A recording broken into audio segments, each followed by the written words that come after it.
We are here for round 13 of season 6 of the Formula 1 World Championship, and wow, what a season it's been! And we are here today at Budapest in Hungary, and a very, very tight and twisty track. It's a bit of a dust bowl, isn't it, around here? And it's been on the calendar since 1986, believe it or not. Time flies, isn't it, when you're having fun around here? And this is going to be an absolutely enthralling race, just like it was last night. An absolutely incredible race last night, on the edge of our seats. I must admit, we weren't meant to be biased, sorry, the commentators, but I along with everyone, along with majority of everyone else, was willing on Lucas last night, as it was an absolutely splendid performance from Lucas, wasn't it? It was a Damon Hill-esque performance, wasn't it? Incredible stuff from Lucas. Up until that point in the championship, he, I think in Belgium he got I think Dave mentioned he got a podium in Belgium, didn't he? But yeah, Lucas is an absolutely fantastic drive there, wasn't it, last night?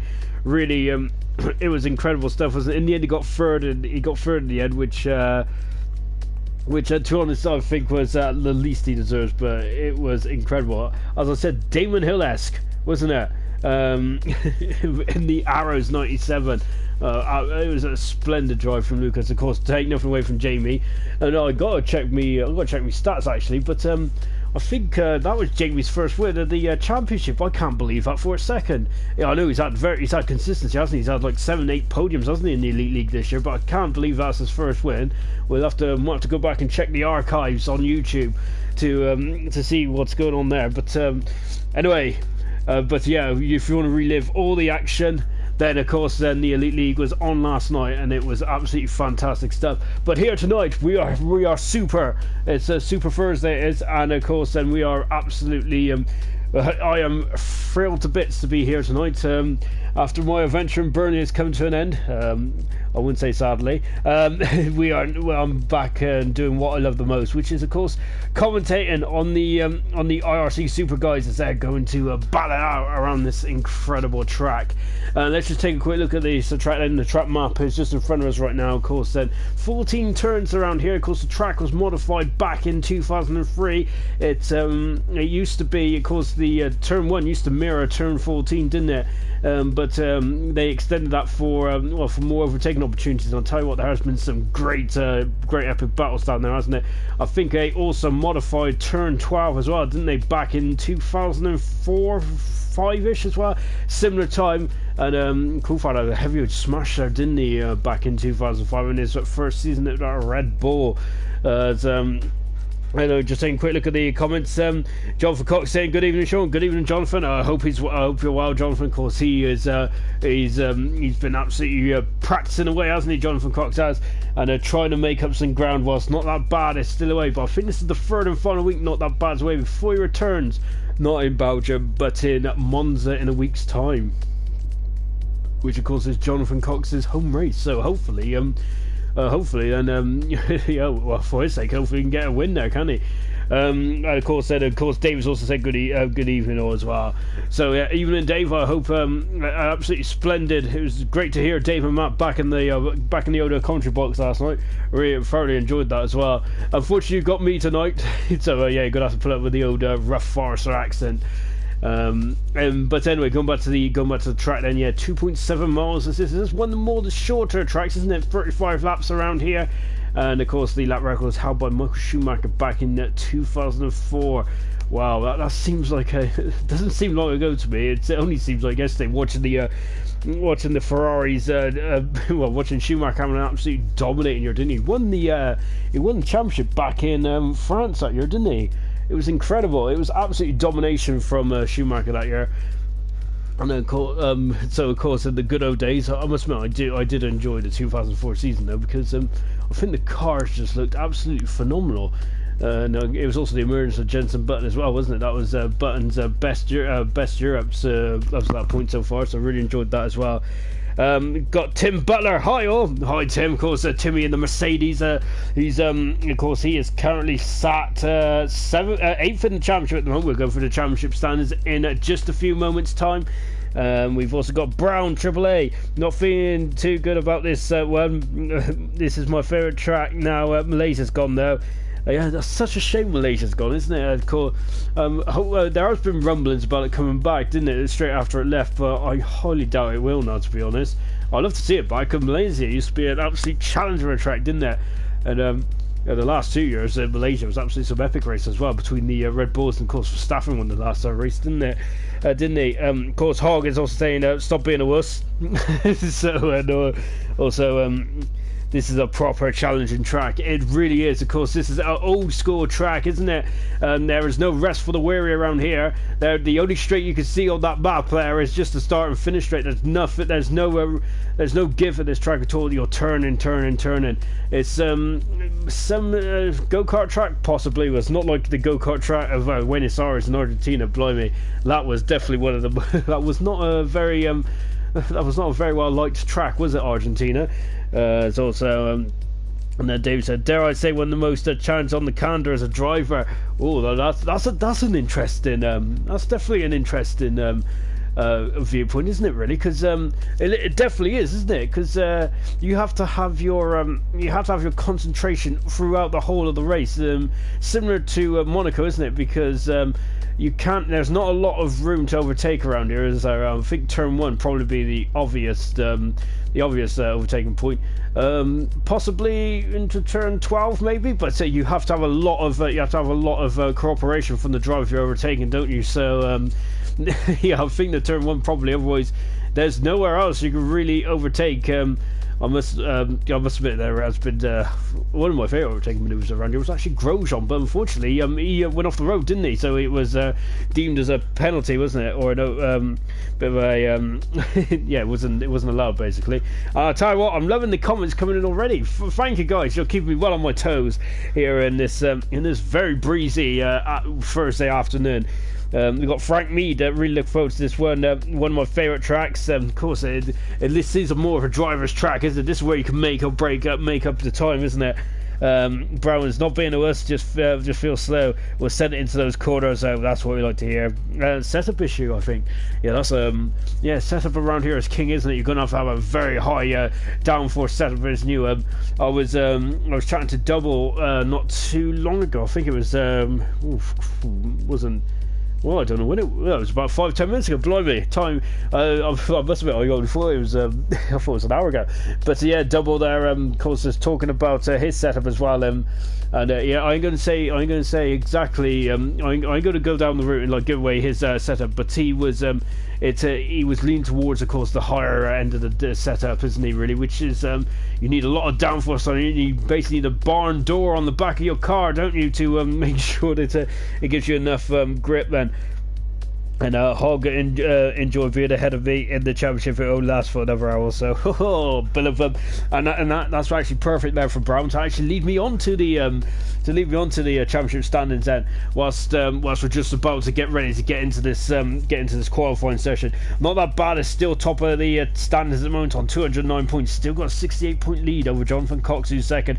Third position, IRC Racing, an absolutely cracking win last time out in Germany.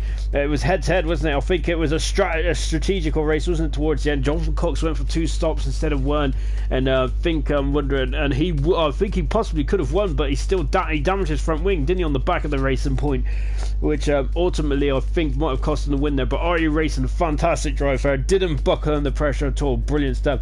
Asdog stays 4th, and Matt actually drops down 2 positions, so he's dropped from 3rd to 5th, and this time around, and the IRC Racing has jumped up from 5th to 3rd. So excellent stuff. And Asdog is just in the middle there in 4th position at the moment. Asdog's had a fantastic season. Dave is 85 points at the moment. Then we've got Roscoe in 7th position on 68, 66 for Timmy, then 61 for Physico, and Harry is completing the top 10 on 46 points. Then Snap in the 11th position on 42 points. Snap, I think, could have had a lot more points than that, couldn't he, really? He's been a bit unlucky, hasn't he? Sven in the 12th position on 28, 27 for Steve, and 21 for Double. Petty at the moment on 17 points. Then we got Hogg, who was the biggest mover last time out. He's gone up to 5 positions and has scored 8 points. Brown is on 6 points, along with Woody also on 6 as well. PB is on 4 points, 2 points for JJ and 1 for Energy Dan then. So then that is the full standings then. And just taking a quick look at the qualifying over the course of this year as well. Of course, IRC Racing got pole position, didn't he, last time out in Germany? It was a very good day in Germany, wasn't it, for IRC Racing? And of course, I think that was his first pole position of the season. It was indeed. Of course, Jonathan Cox has got the most so far, 4 pole positions to his name. Asdog is on 3. Asdog hasn't had a podium though since Monaco. Asdog flew out the start blocks, didn't he? He had 3 pole positions in the first 6 races. It was incredible stuff from Asdog, and of course, hopefully, he hasn't had a pole though since Monaco. Can he rectify that on a very similar characteristics to this track, possibly? Yeah, definitely he should be in a shout. Absolutely. Of course, he has got 3 pole positions. Matt has got 2 pole positions. Of course, Matt was on pole position last time in Silverstone, wasn't he? And also in China as well this year. And of course, we've got a couple of guys on pole position. Not bad. He's only on 1 pole position, but he is. But he's definitely king of the races, isn't he? 7 wins in 10 starts this season. Domination, really is. And of course, we're seeing can he pick up where he's left off. It's a long break, isn't it? 3 weeks from Grand Prix racing, so it's going to be very difficult for. It's going to be very difficult for Not That Bad to get back into the swing of things, isn't it, I would say? Just watching Asdog come out of the pits now as well. And yeah, so Not That Bad on 1 pole position. Timmy on 1 pole position as well. IRC Racing on 1 as well. Then just watching Asdog come out.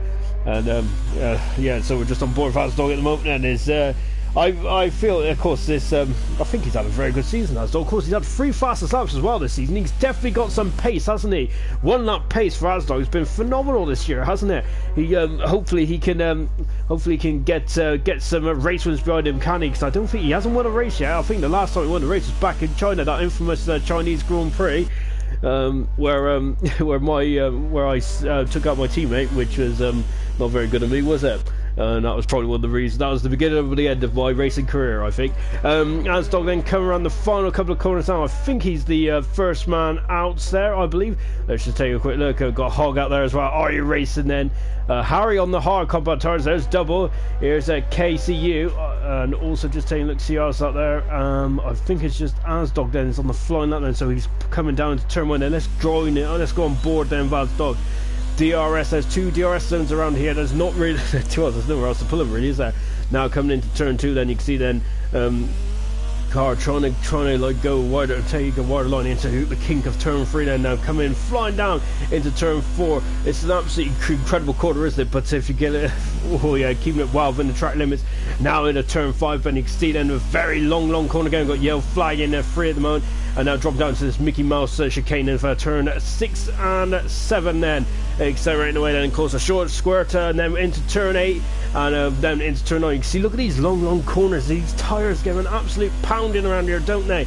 And now coming up into the turn 11 then. And of course, this is the corner where you can invalidate your time. Was Asdog over the line there? He looks alright there. Now in the turn 12, of course, this was modified, wasn't it? Well, I'd say a couple of years ago. It was about 10, 12 years ago now. Turn 13, then another long corner, long left-hander there. And you can see playing on the front now into the final turn 14. Then you need a good exit bringer, as this is the longest straight on the circuit. Accelerates away now nicely. DRS enabled, and he goes on the 17.7 there for Asdog in the Alfa Romeo car 22. And that's a good time indeed. Then of course he's on the soft tires. We've got a couple of guys actually on the hard tires out there. We've got Harry on the hard tire. We've also got Energy down on the hard tire as well. As we just keep an eye on Harry at the Asdog at the moment, then, as he's just dropping down to turn 2. And we've got Hog, who said we shall see about Brown and Hog there having a great bit of banter there in the comment section about their championship positions. Timmy goes second fast mode. Penny goes third at the moment on a 57. Brown there is in 4th position. Then double 5th. We got IRC Racing. No, then it's the other Force India. Oh dear. The other Racing Point of Hog, who has gone into 4th position now. And KCU in the Haas is up 95, is in 6th position. There's IRC Racing, and he goes faster than me. A problem with his throttle, didn't he? Literally just over half an hour ago. So he's not just a racing driver, he's a mechanic as well. So a good time there as well for IRC Racing. And no, Edgy Dash is about to start us off. He's on the hard tire, so He's not going to... oh, Penny's gone! And Penny is out of the qualifying session. Just take a look to see where he's going. We just did him come across the line just on board. And Harry's off the track as well. And we've got... oh, Penny is out of qualifying. That is a major, major blow for Penny. And what a shame as well, because he's done an 18.4 right off the bat. And that would have... I think that definitely would have been... would that be in the safe for? We're losing 3 cars in this section. Well, I think Eric Dan's got a qualifying bad, hasn't he? I think. Maybe. For his escapades back in Germany.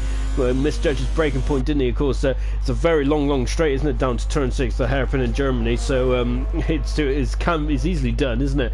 But yeah, so yeah, that's a shameful Penny. So we've potentially lost Penny already, but of course you've still got to qualify in front of Penny if you want to get through them. But what a shame then, because you remember if you've retired from qualifying, you have to get the car back under its own steam, and unfortunately Penny hasn't done that. That's a major blow, isn't it?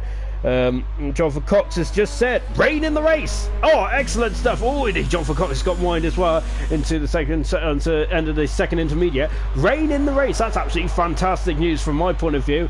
I don't think I feel a lot of drivers would be grumbling about that, but of course I love this stat, I'm going to say. Of course, the first ever rain-affected race was back in 2006, which is where Jenson Button won his first Grand Prix, and Honda's only Grand Prix as a full constructor, I do believe.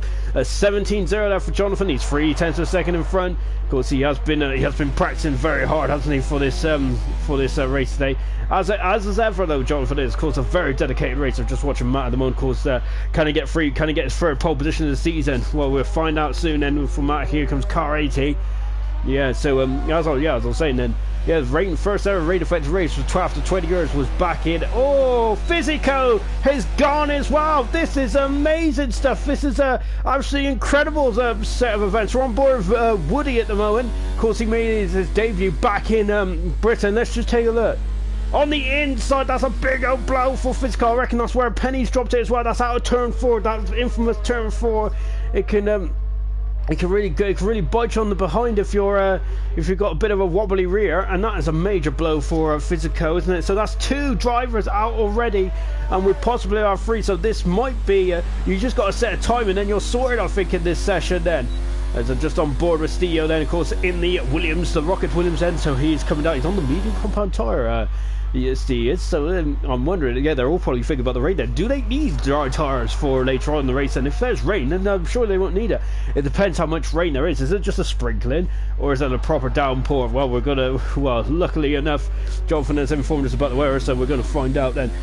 And Penny's gone, oh dear, what a shame for Penny, because he done an 18.4. I reckon that would have been fine, possibly. A track evolution around here is quite steep though, isn't it? It's very, very steep indeed. But yeah, I think that Penny would have improved there, and I think that that's a shame, isn't it? Well, what a shame indeed there for Steve Penny then.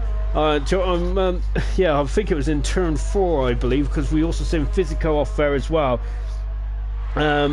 Jonathan Cox just said 45 minutes into the race it's going to be dry. So yeah, of course Jonathan Cox is our Tech Pravix again this weekend, which is excellent to see. To be honest, I hope Tech Pravix is actually at the Japanese Grand Prix. Of course, we got also talking of rain, we've got a lot of rain being discussed in Japan, haven't we, for the Japanese Grand Prix this weekend. Of course, about the typhoon and things like that. Of course, a couple of rugby games have already been cancelled, haven't they? The Rugby World Cup is out there. We'll talk about that in a minute, so I'm all about the wheels now. And Steve goes 6 fast at the moment in the Williams, so that's a good time there from Steve. Remember, all these guys, I think, have just got a set of time, and they should be through. Harry's out on track at the moment. He's on the hard compound tyres. Dave is on a lap at the moment, and Dave, I think, is on the quick lap actually as well. So here comes the Red Bull driver, and you can see flying through the technical, twisty part of this circuit. It's a very technical track, isn't it? I think that's probably what the drivers love it, isn't it? Because it just works your car, doesn't it? And I think Dave is just preparing himself for another attack now. Another attack in just a few moments' time. Yeah, going back to the Japanese Grand Prix. Yeah, they're talking about me. I was reading somewhere, and they might have the qualifying on Sunday again. Of course, Japan seems to be famous for having qualifiers on Sunday. They've done it a couple of years. I think they've done it in. Did they do it in 2010? I'm sure they done it in 2010. I remember I had an all-nighter that night. Dave does a 35, but that's certainly not his best time for Dave, so we're expecting more from Dave as well. Harry is out on track at the moment. Let's just keep an eye on Harry. Of course, car 2 in the McLaren. Let's flying through turn 3 then. And coming up into turn 4, look at that, what a fantastic lovely shot there. I love that shot of turn 4. And Penny says he dropped it on a slow lap, tried taking too much curve into the chicane. Oh, what a shame. So that's a big shame for Penny, but it's a big shame for us as well. Really wanted to see both McLarens out there attacking, and Energy Dan is out as well. But I think that he had a qualifying ban. I hope. I really should. I'm going to make notes. I think because I really should remember these parish notices, shouldn't I? Yeah, I should really just learn to read. To be fair, I'm sure I've read it somewhere about Energy Dan getting a penalty. Oh, that's a big old smash into the final corner as well. So I'm wondering then. I feel that I think he must have known he had a penalty and a quality ban, and that's probably why he smashed it into turn 14 there. Not very eloquently done, but I suppose it does the job. Dave has gone into 6 fastest at the moment. That's the second lap on these soft compound tyres. If you watched the race last night, the tyres, it was kind of medium to hard, wasn't it? PB goes on to 12th position mode in the Alfa Romeo, car 19. Lovely done from PB. So good stuff indeed. And just got a yellow flag there as Double just getting on the way at the moment. He's in 13th position. Roscoe is making an appearance as well, the Scotsman in the Red Bull then. So let's see what he can do then. And of course, I think he just got a set of time as well. Unfortunately, I think we have lost then Steve Penny, Physico and Energy Dan already. Are we going to lose Roscoe? That is the question now. So I think everyone else is safely through. So it's just Roscoe we're going to be concerned about then in the 6.5 minutes to go then. But as you can see then, just on and out lap at the moment. But yeah, going back to Japan, it's it's looking a bit stormy out there, isn't it? Of course, I think 2010 was one where they got where they had to qualify in the morning. And I'm sure it was 2004 as well, wasn't it? Possibly. I think in 2005 rain did affect qualifying as well, didn't it? Which actually in Energy Dan's left for session. Hopefully he'll come back soon. Yeah, no, I think it was 2005. It had a rain affected race, and I think qualifying, and I think that caused an absolutely fantastic race. One of my favourite races of the decade. It was brilliant, wasn't it? Watching Kim Raikkonen come from 18th on the grid, 17th, 18th on the grid in the McLaren, and stole it from Fisichella on the last lap, which. Oh, we got 2 Red Bulls. So Dave just getting out of the way, and he does get out of the way. Oh, and you can see almost get on the accelerator quickly then. So Roscoe then is about to start us up. Let's just take a look then in the first DRS zone. Of course, there's only 2 around here, which is more or less standard for the tracks, and apart from Monaco, which only has 1. I think Japan actually only has 1 as well, doesn't it? Which is on the start-finish straight. Of course, do you reckon they could have 1 coming up to the 130 yard? Probably not. Well, I suppose it's up to the driver, isn't it, to close the rear wing, but that would be an almighty shot. And of course, Alan McNish had a massive smash there in 2002, didn't he? It was a volume smash right. Of course, unfortunately, he wasn't able to take part in his last ever F1 race as well. Called Alan McNish, I think he became a test driver for Renault, didn't he, the following season? You can see got yellow flags floating out there as well at the moment. Because Steve, I think that's alright. I think we know that Steve just retired the car. We know that because his name hasn't dropped to the bottom of the pile, has it? Just on board Roscoe here, going a bit wide down at the moment. Of course, he's got plenty of time. This track is a very short track, isn't it, as we was talking about in the intro. And you can see then the times are like 1:20, something like that. David's also retired as well, so he's happy with that. Of course, I think Roscoe just needs to set a valid time, and he will be through as well. Just coming through the final corner now, Roscoe, and let's see what he does. The deployment is finished, but he's 4th fastest, Roscoe. So not everyone is through at all. I tell a lie. Harry is not through at the moment. So Harry then, at the moment, we've got both McLarens facing the abyss. What can Harry do then?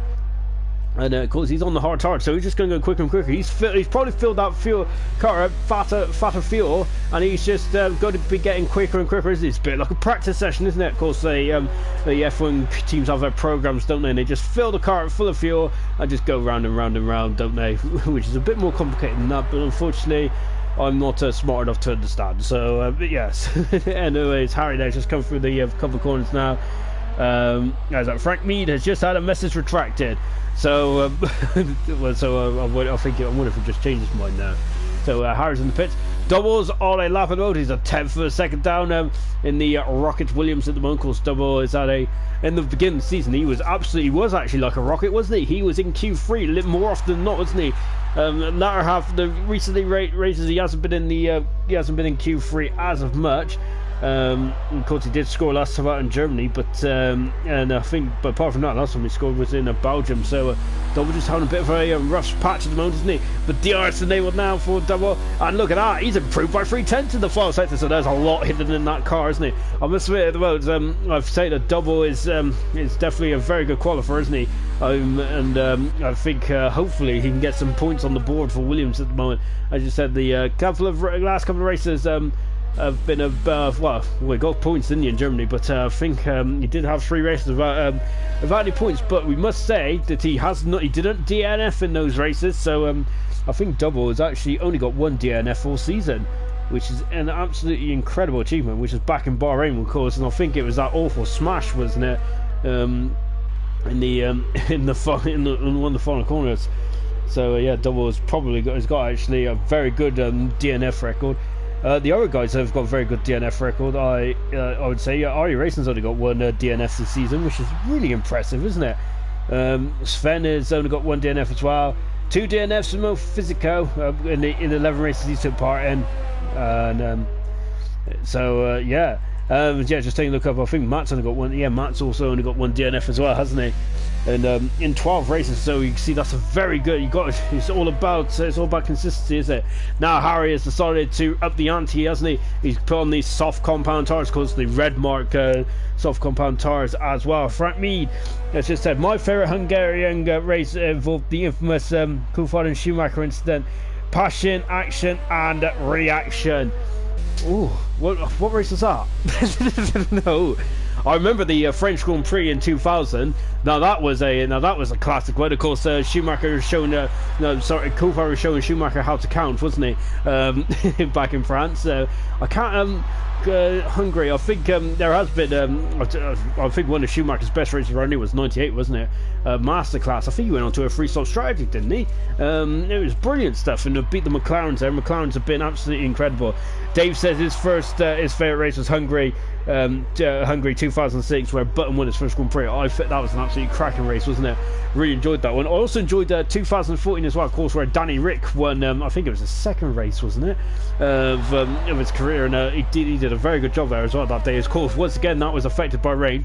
Hamilton started from the pit lane that day, didn't he? And he finished in front of his teammate. Of course, I think that's where the Hamilton and Rosberg rivalry really started to implode, didn't it, on that day?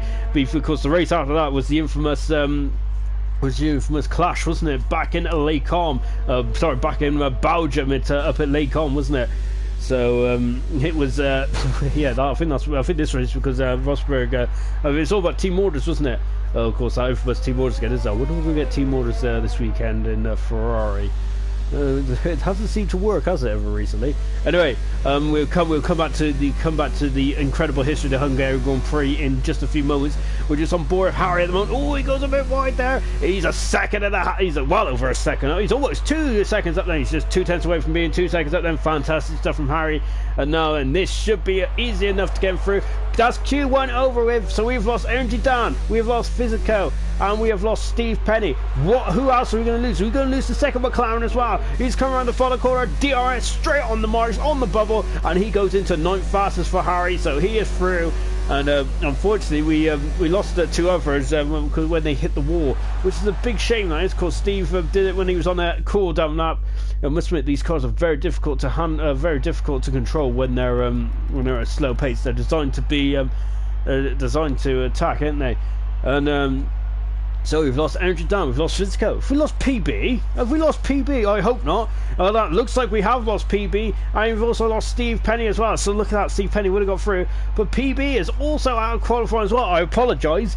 I get distracted quite easily. As soon as someone starts talking about the history of Formula 1, I'm like, yes, So, oh, sorry, PB, and that's a major blow, isn't it, for PB to be out of qualifying already? And that's gonna be it's gonna be a long good race for all 4 of those drivers, isn't it? This is a very difficult track to overtake on. The weather tomorrow might the weather later might make it a much will make it much. Will it make it easier? Well, I don't know, because spray, isn't it? Spray is gonna be difficult to see, isn't it? And also it's much more difficult for car control as well. Energy Dan said, I've not left, Sean, I'll be back in the race, mate. Excellent stuff. So Energy Dan there is just taking a break and just chilling out, and it's great to hear that. It's great to see Energy Dan. Unfortunately, Energy Dan has to start from the back of the grid, but of course it's rain tomorrow, and I'm sure that Energy Dan there Energy Dan is can't wait to get out there on track.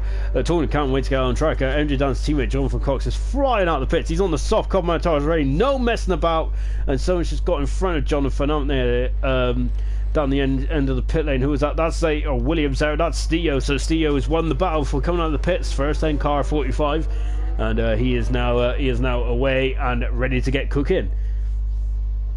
And so then we're just coming down into turn 2. You can see, look at it, it is like a bowl, isn't it? As you can see, that it's a kind of, it's a very undulating, track there, Jonathan Cox almost went to the back of Steve there, as Steve was just trying to let him through. Of course, and look, you can see over in the left-hand side, the water park, isn't it? I think that I think one of my mates went to Hungary a couple of years ago, 2015, I think it was that race, and it was one of the better races as well that year. It was a cracker of a race, wasn't it? Hamilton and once again Hamilton and Rosberg almost come to blows, didn't they? Into the Mickey Mouse chicane, didn't they? And it was a cracking race, 2015. But he did say he actually sat in the front of the chicane. It's a very good place to sit as well, because you can see turn 4. And you can see like upwards as well towards turn 1 and 2. It's a really good place to watch the race, isn't it? Really, you can see almost all the track if you sit in a certain position. Anyway, Jonathan Cox, then we got fit in this Q2. Then I would say strategy comes into it. It might come into it depending on the weather tomorrow, but it looks like we've got a bit of moisture in the air, haven't we? Tomorrow later on. So definitely the guys might just go out there on soft tires like Jonathan has done now, and not worry about it. Because if you qualify in the top 10, you must start on the tires which you set your fastest time on.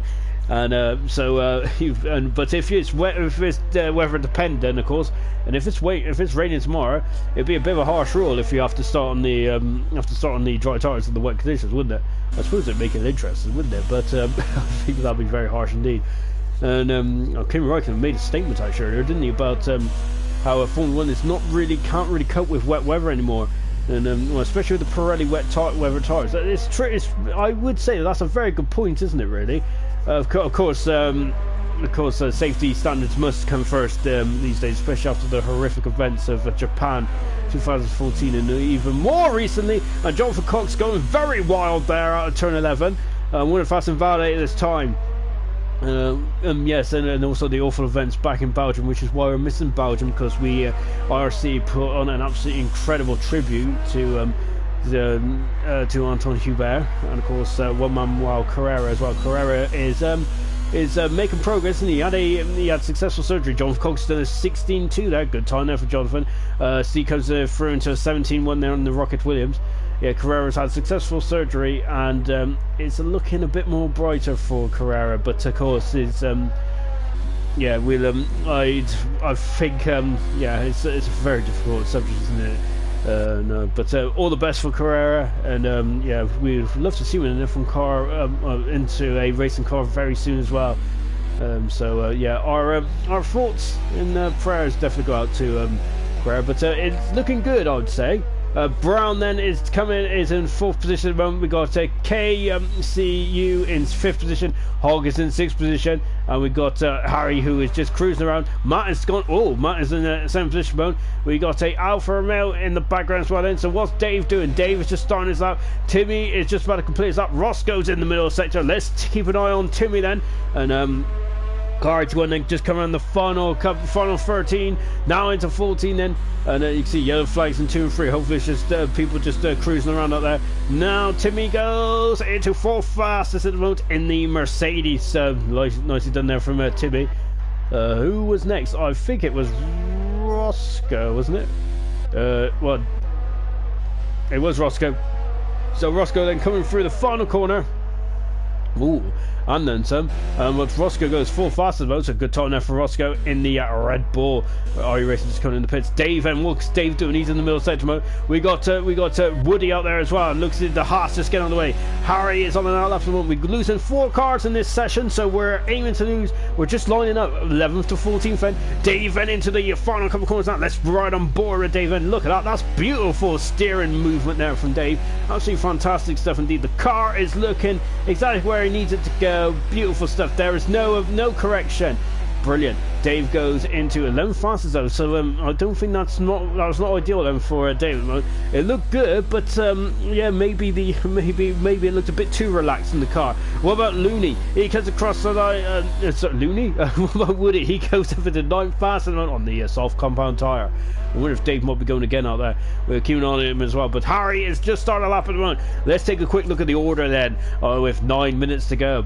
We got Jonathan top of the time by an incredible 9/10 of a second. Then from RU Racing second, Steve in third, Roscoe fourth, Timmy fifth, Brown in 6th position, Asdog is 7th, KCU is 8th, Woody is in 9th position. Yellow flag. Why is that a yellow flag for? It's for Dave, I think, and Dave is not happy with polystyrene boards. I know, I think that might be a bit of gamesmanship. Maybe he doesn't want people to spot their breaking point, or perhaps he just doesn't like polystyrene. Choice is like me with bubble wrap. I love it. Anyway, oh, Harry going a bit wide there, and you can see he's coming into the this is the final part of sector 2. Let's go back on board the McLaren and look at that 55.2 there in the second sector. More traffic in front of us then.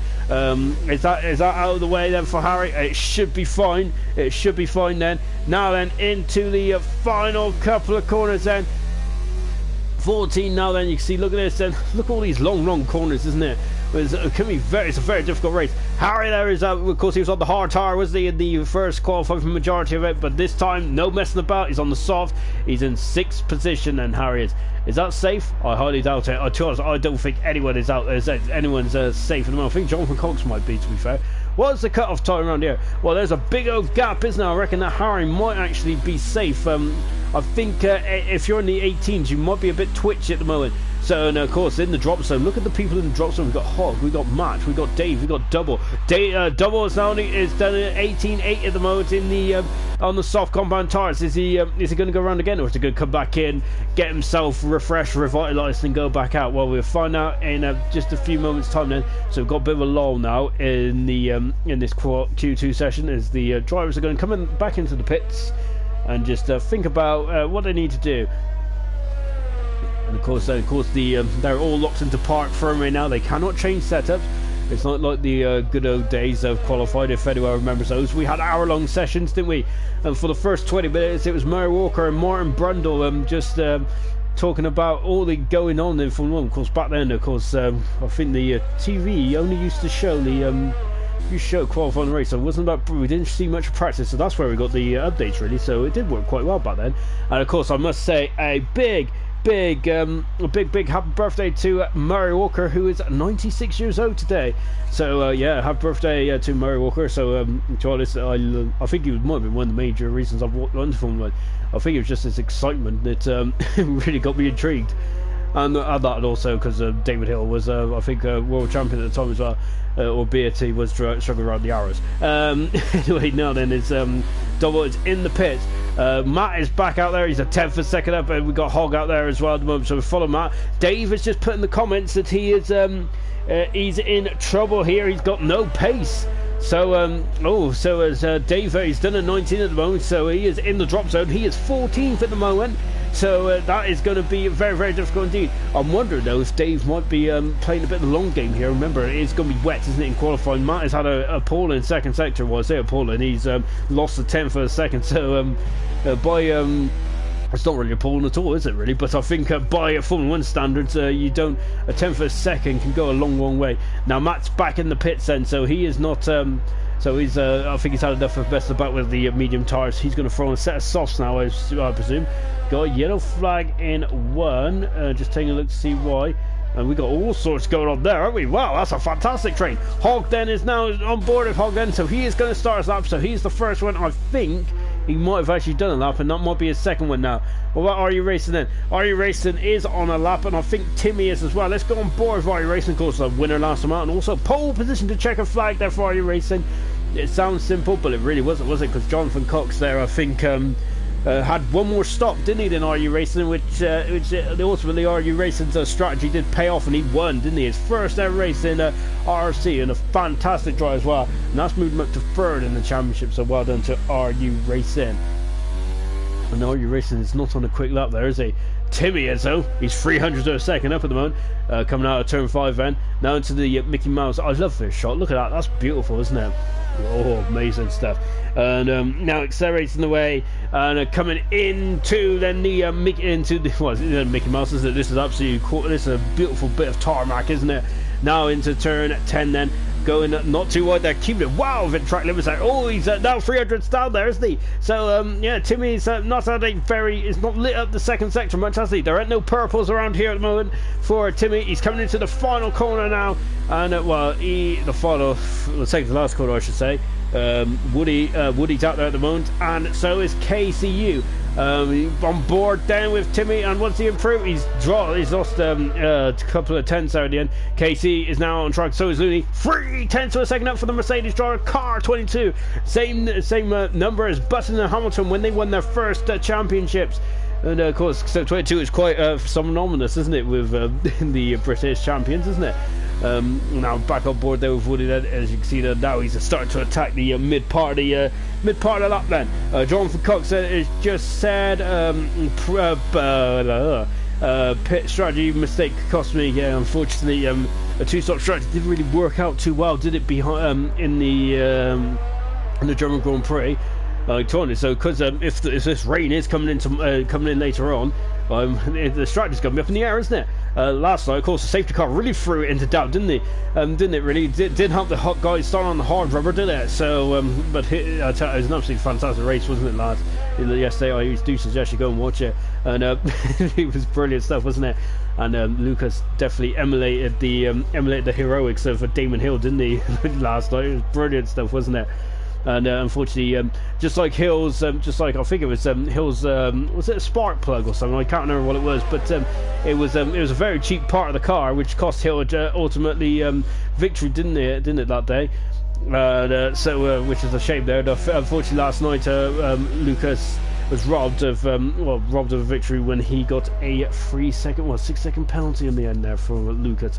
And also Eric has just said, I only crashed as I was avoiding a giraffe that was on the circuit. Those blimey giraffes there, they come out of nowhere, don't they? Yeah, that's a bit unfortunate, isn't it? I think there is a zoo, isn't there, near this circuit? Well, I think they need to sort out their animals and start caging them up then. And Matt is 7 tenths of a second up at the moment. And I'm talking to giraffes. I wonder how they wear their ties. Do they wear them like around there, like, you know, on the bottom of their necks or the top? That's an interesting question, isn't it? Anyway, enough about that. Matt comes into the final corner now. You can see then he's got a car in front of him. Is that dirty air going to affect him? Well, let's just take a look now. It doesn't look like it. That's a very good time there for Matt. Is it safe though? That's the question. I did say 18 and under. I did say under 18 might be safe, but I'm trying to, so don't quote me on that, because that is usually, I'm not usually at all good with these predictions. Brown is out on track at the moment as well, and he is flying into turn 4. Beautiful, lovely. I think he nailed that one absolutely to perfection as well. We are meant to be losing 4 cars as we in the drop zone at the moment. We have KCU, we have Hogg, we have Double, and we have Dave. So Dave is showing for the pace there at the moment, isn't he? And look at Brown. He is definitely riding the ball there, isn't he? Unfortunately, it's Italian version, isn't it? Which they might be called something completely different next year. Oh wow, that is wild! Oh, did he hit the barrier? No, he didn't. He just scraped to there. Obviously, need a new lick of paint now. And then I think Brown might have to. I wonder if I think he might be done for track limits there. And. Oh, and Eric just said drama. Dave went into Steve, blocked Matt. Proper drama. Oh no! So I think we got a bit of a rift going on at the over in the admin party. So Brown is gone in. He's 6 tenths of a second down at the moment. KCU, yeah, KCU is a couple of tenths down as well. So then is whilst it's all going on with Steve, who's in third at the moment. Matt is 7th and Dave is in 14th. So those guys who are not as Eric is physicist just said, it's not very harmonious. That's it. Yeah, no, I shouldn't really use big words, should I? Now Hoggo is going to use some big speed now, isn't he? He's 202nd down the yellow flag because that's Brown facing the wrong way. I mean, that is oh dear. So Brown there. I think that's it for Brown. He is in qualifying currently, but is he going to be able to get into Q3? Look at that. We have lost Double and KCU already. What about Hog? We're on board with him now then in the racing point. Let's see what he does then. He's in the far north sector now. What about Dave? Dave is just starting his lap then, and he's 202nd up. That is not enough. That is not enough at all then. Brown might sneak through here. Dave needs a mega lap. He's only in the 19s at the moment. He needs an awful lot of time. Dave is out. Dave is out at the qualifying session. That is a major blow. So Dave is the big scalp gone. Double is out as well. KCU is out. What about Hog? Hog comes across the line. He goes 11th. He is just missed out by 7 hundredths of a second. Wow, how close can you get there? Hog will be starting 11th in the race coming up as we're on board then with Brown, who's in the pits. Well, he was facing the wrong way, wasn't he, about a minute ago, but he is through and into Q3. Congratulations to Brown, getting better and better all the time, so nicely done. As we're now going to go into Q3 in just a few moments then, but blimey, what drama, what action then in the end of Q2. So we have lost Hog, KCU, Double and Dave as well. And we just got Broke Gorilla, who is just a commentator. He used to commentate with me until he got fed up with me. But Broke has just said, "Good evening, Sean." Yep, good evening, Todd. How's it going? And good luck to all the drivers, definitely as well. Of course, Broke Gorilla was a former driver in IRC, wasn't he? And he was a very respectable driver, wasn't he? Indeed. Anyway, though, but as we're counting down then to the end of Q2, this is where it's going to get really action-packed now. And you may have noticed I'm actually not full of flu for once, which I think that's about the first time in like 4 or 5 races.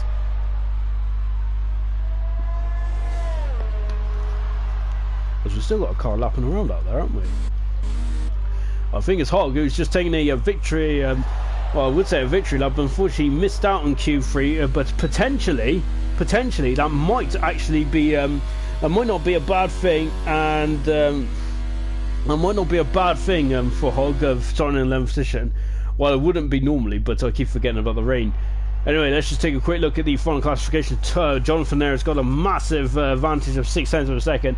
Once again, top of the time sheets. Second is Are You Racing, the only other man into the 19th at the moment. Then we've got Steve in 3rd position, Roscoe in 4th, good stuff. 5th is Timmy, Harry in 6th, and Matt 7th. Woody in 8th position, 9th position is Brown, 10th is Asdog, somehow making it through on the medium compound tyre there for Asdog. Look at that though, that was incredibly close. Between Hog and Asdog. 12th position is KCU, Double in 13th, and Dave unfortunately is in 14th position. Right, we're going into Q3 now then. So I want to know what your predictions for pole positions are. I'm not going to predict because I think it's a bit yeah, because every time I predict something goes wrong. So I'm not going to predict, but I like you guys to know what do you think is going to get pole position? What do you reckon? And to be honest, I don't think I've forgotten to share the stream, which is not very good of me. So whilst we're just waiting for the drivers to get out there, yeah, what is your prediction on the of who's going to get pole position? That is the question, isn't it? So I'm really looking for I'm really looking forward to seeing what you guys think, as I am just quickly throwing the just making sure we get all the elite guys in as well, because we like their expertise, won't we? We like their expertise of who do they reckon is going to be the pole position. That is the question. And Dave's already done it. Excellent stuff, then. I'm glad someone's got their got themselves in order. I wish I had. Asdog there's out on track at the moment. We've got Woody out there as well. Then we've got Jonathan, who's once again, he likes to be first man out, doesn't he? He doesn't want to be involved in any major problems. So no, look at that lovely bit of I don't really know what they call that. Fluff flying through the air. No, I don't think that's good for anyone's hay fever though. Anyway, but you can see we've got 10 minutes to go of this qualifying session, and this is where it's going to get really interesting indeed, isn't it? I'm really looking forward to this. This is going to be epic. Jonathan Cox, I must admit, has had a sizable advantage so far in this qualifying session, hasn't he? What has IRC Racing got up his sleeve? It's going to be very this is going to be very tense indeed. On board Jonathan then, he's on 4 pole positions so far. Can he get a 5th one? Let's ride on board with the British Italian. Remember, next time out is his home race, isn't he? So of course we're expecting a special Italian tribute helmet from Jonathan, and he will be allowed to wear it, I presume, unlike Danny Fiat. Anyway, back on board then with staying on board then with Jonathan, then flicking it through turn 3, coming down into the fearsome turn 4 then, as flicking through turn 4 there, not taking too much curb. Lovely stuff there from Jonathan. So I haven't got any of the telemetry up, which is very useful for you guys, isn't it? Now you can see going powering it down, coming down to turn into 3rd gear, then accelerating away, then now coming into 8th then.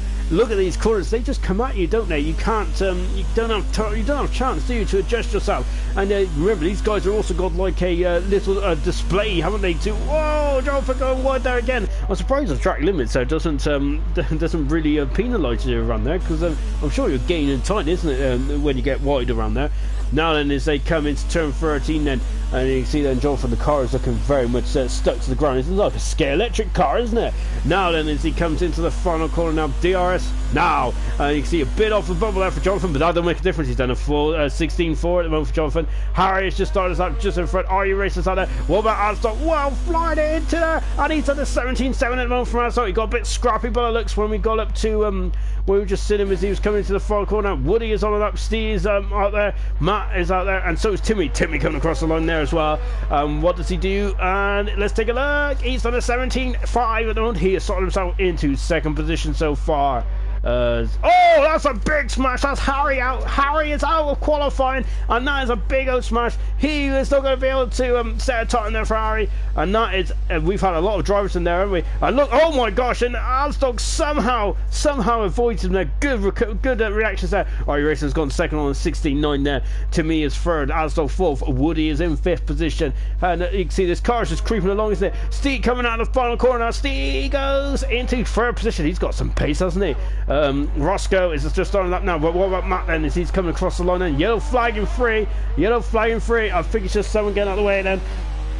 Matt coming up to the line now, DRS right on the money, and he's done a 17.8 there at the moment, so he's a bit adrift at the moment, Matt is, as is Woody and Asdog, and well, to be honest, I would say a lot of them are adrift there compared to Jonathan Cox there. Jonathan Cox is in a class of 1 in, well, I wouldn't say class of 1 at the moment, but definitely as now Roscoe there's just starting his lap now. Whoa, he's lost it, that's a big smash for Roscoe, and he's gone as well. Wow, the cars are just too twitchy, and they into turn 4, and that's the left front corner off the Red Bull, and Roscoe is going to be 10th in the race tomorrow. What a shame for Roscoe.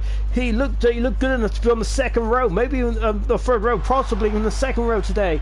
Wow, that is 2 big scalps gone in this qualifying session. Dave was just putting the comments there as Dave was just putting the comments there. Me and Steve collided as I came out of the pits, broke my wing, and my final run was compromised. Oh dear. So Steve might be in the bad books at the moment. At the moment he ain't gonna mind, is he? Because he's in 3rd position at the moment. The Williams driver is, and Thomas just put. He reckons John for 4th position. To be honest, I think that is probably the most sensible. That is definitely the sensiblest option, isn't it? But he can count on this man IRC Racing, isn't he? He pulled out the bag, didn't he, in Germany? Remember, Jonathan Cox did have a bit of a scrappy final run, though, didn't he? So, but this run here is looking a lot more promising, isn't he? IRC Racing is, at the moment, not really improving at the moment. We're just watching now. Brown, who's coming out of the pits now, then. As we are as we are halfway through the qualifying session now. This is Q3. This is to line up the top 10.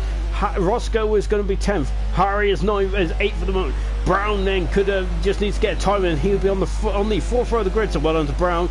Go on board with him now. As you can see, then look at this. Then the way the track drops down. Look at that. Timmy coming out of the pits now. Then as this pit. Oh, Timmy's going to be. Oh no! And I wonder if it's auto. I wonder if it's the. Of course, remember when you got the pit assist on, it doesn't. And look, Brown's gone very wide there, hasn't he? I think it's rattled him a bit. And when you get the pit assist on there, sometimes it does check you out. Remember in Bahrain last season, I think, wasn't it Blas that got thrown out like right in front of someone, didn't he? Of course, with the pit assist. Bahrain is one of the worst tracks to do on in there here as well. It looks like the pit assist just throws you out, steaming into turn 1, and you sometimes haven't got no option, have you? That possibly might have what happened to. That possibly might be what happened to between Dave and Steve there as well. So yeah, it's a bit unfortunate there, isn't it, with the pit assist? Yeah, it's and unfortunately I think that might have compromised Brown as well. Jonathan Cox just said that of course there's rain that came later on, doesn't it, in Germany, which cost him pole position. Of course, compromised that, but of course, also RU Racing did a very quick opening lap though, didn't they? Brown goes 8 fastest at the moment, and he's done a 17.9 there for Brown. Asdog is back out of the pit end on one. Because of Asdog, I think he's got an extra set of soft tires. Like there, you can see turn 4. We've lost a lot of drivers there today, haven't we? In the turn 4 at the moment. It's really not been the driver's best friend at the moment. Lovely curb shot there, brilliant. So who's going to be on pole position then? Jonathan Cox is going for 5. RU Racing is going for 2. Can Asdog throw his hat in the ring and go for 4? We'll find out now. What about Matt? Can Matt get onto the mix and have his third pole position of his career, of his season? Anyway, Asdog then coming around the final couple of corners now. This is turn 13. Look at that. You can see then steering down, almost full lock there from Asdog then. Once again, look at that, feathering the throttle there, playing with the throttle there. Now he's on the throttle fully, and he comes across. That's a great time for Asdog. That's a beautiful time for Asdog. An incredible time there. He's thrown himself right in the mix. A great time there from Asdog, and he is on the front row of the grid then. And Asdog is happy with that. That's like a home run, isn't it? That's kind of like drop the mic kind of thing, isn't it? And he's parked it out just on the exit of turn 1. He is happy with that, and I'll tell you what, if that was my car, I would actually take it. I would actually use that as my wallpaper. That's a lovely shot. I should have took the television shots there, shouldn't I? Anyway, Timmy's out on track at the moment, so we got 7 cars left then. Asdog is happy with that, so he feels that is the best thing to do. I tell you what, that foul, I think that Asdog must have nailed that. That is a brilliant lap there from Asdog. Well done. Really a 16.8 there from Asdog. He came out of nowhere, didn't he? 2.5 minutes to go then in the session. Who is going to get on pole position? Who is going to line up next to the pole sitter? We're going to find out in just a few moments then. So we've got row 5 has been locked down. So that's Roscoe and Harry's on row 5 at the moment. But it's all to play for the rest of the drivers then. So who's going to be on pole position? Todd reckons Jonathan Cox. Has anyone else got any more ideas? She wants to hard to look past, isn't it? But look at Asdog though. Asdog threw himself right in the mix. So that's the beauty of qualifying, isn't it? You can just pull one lap out of the bag, and it's special, isn't it? Remember, Trulli used to be a specialist at that, didn't he? So did Hamilton. Well, Hamilton is. So is Schumacher used to be as well. Senna, of course, one of those spectacular qualifiers.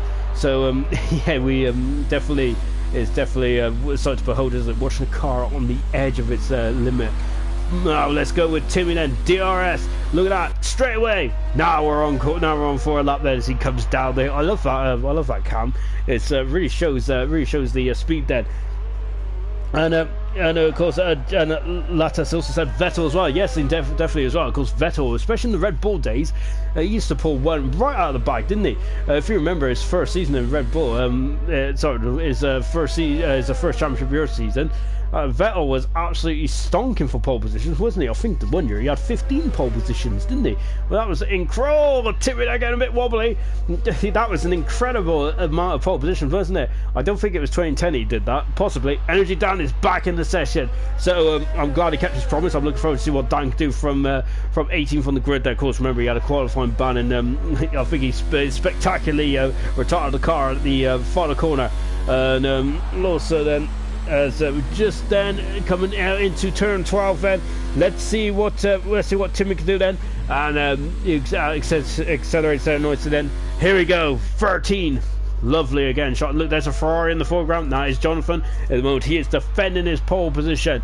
Who is going to... Is there anyone that can challenge him? Well, let's find out. Timmy is going to be the first one to try and steal that crown away from him. And look at this. He's on the 17 there. They're getting closer, aren't they? Brilliant time there from Timmy. Is this track evolution? Or is these the guys that are starting to really wind up the cars? Steve there is on 2. He's a 10 for a second up in the middle sector. Matt is there on that mode. So going to keep with Steve at the moment, because Steve is quite a way through the lap. And now then you can see that we're starting to build... Oh, 300 second up then. We're starting to build up now to the race, and of course that's the main event of tonight. That's where the points are won. And that's where qualifying is a bit of fun. Qualifying is a lot of fun though, isn't it? Watching these cars go absolutely flat out. Are You Racing is done. Are You Racing's done, so he ain't gonna be able to reply. He's gonna be through the grid. What is Steve gonna do? Steve is going... Ooh, this is a great time for Steve. That's a brilliant time. He's third position there. They're creeping into the 16s here. Brilliant time then. So Steve is gone up in the third. Are You Racing's dropped down to 4. Timmy is... I think Timmy is done. What about Matt? Matt is 6/10 of a second up. Where is that gonna put him? This is gonna be quite a good luck here for Matt. What's he doing? He is in the 17s there. He's 6 fastest in the end there for Matt. So very good finish there.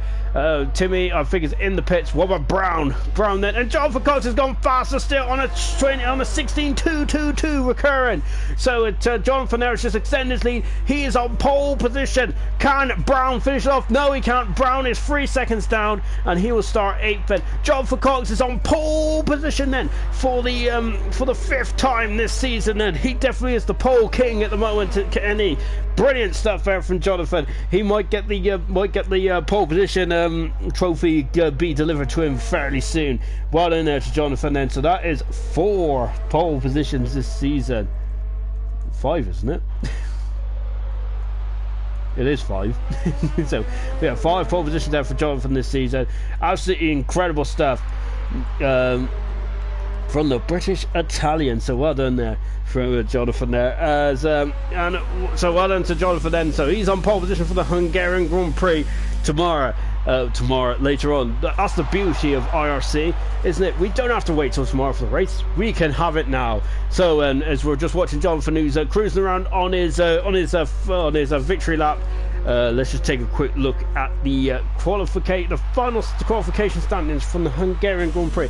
5 pole positions down for Jonathan, so Fab 5 then for the Ferrari driver. So he is once again sitting on the best spots then, but with all the elements look like that they're coming in to they'll be coming into a really sort of drivers up to later on.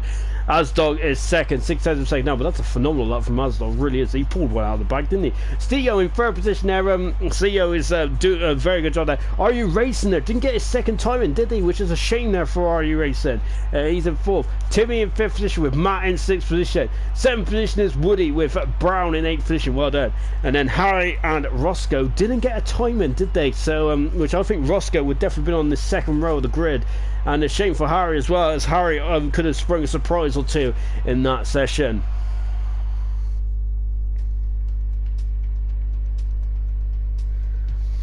Right, we're going for the race now then. So usually I would judge it from the Elite League. Oh, look at that! That's a lot of rain, that is. So this is going to be the question: is it full wet tires or is it the intermediate tires?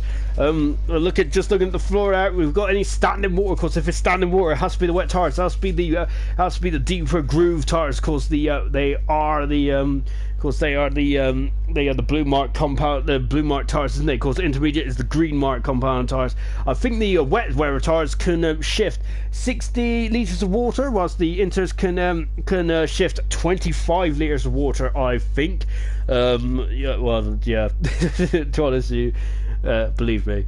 No, I think so anyway. So yeah, welcome everyone, one and all. I'm glad you're all along here tonight. I tell you what, I think you'll probably feel all cozy now into his the drawers are going to be feeling anything but cozy, because look at that. And Jonathan has just confirmed it is the intermediate tires, isn't it? So there isn't much standing water then, and 45 minutes into the race is where it's going to dry up, but this is going to be fairly interesting as well, isn't it? So then there's no mixture of tires, is there? It's just about it's going to be about the elements. How are these guys going to do that? Let's take a look at the grid lineup then on this 35 lap race. Then this is absolutely opposite conditions to what we had in the Elite yesterday. So yeah, of course, as I was saying, the strategy is completely out the window.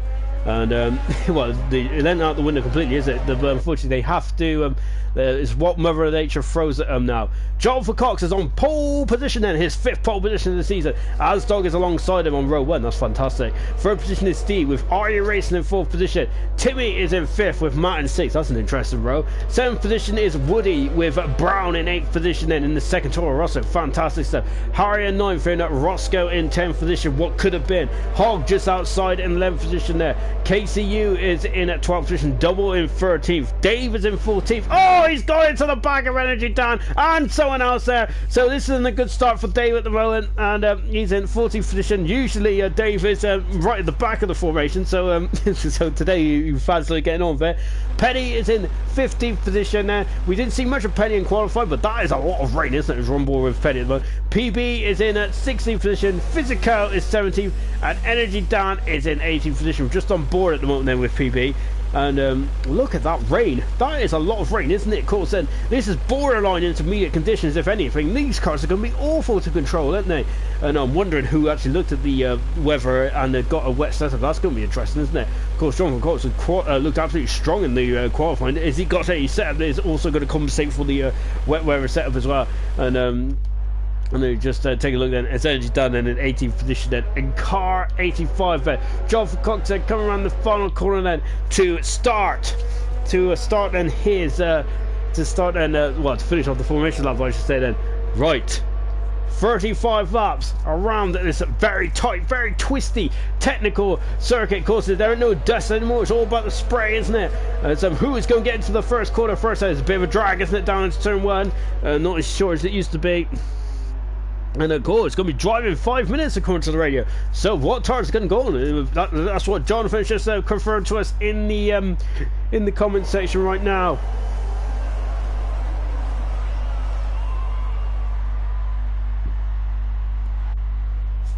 Five sets of lights go on. One wheel go out. We'll be racing in Hungary.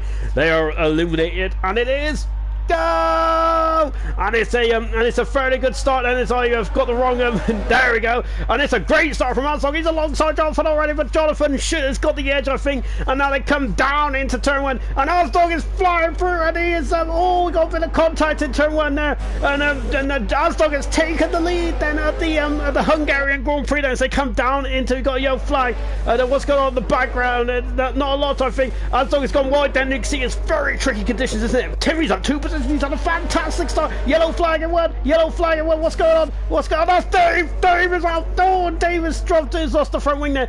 And now we return to the front of the field. Then Dave has got a lost, damaged his front wing then.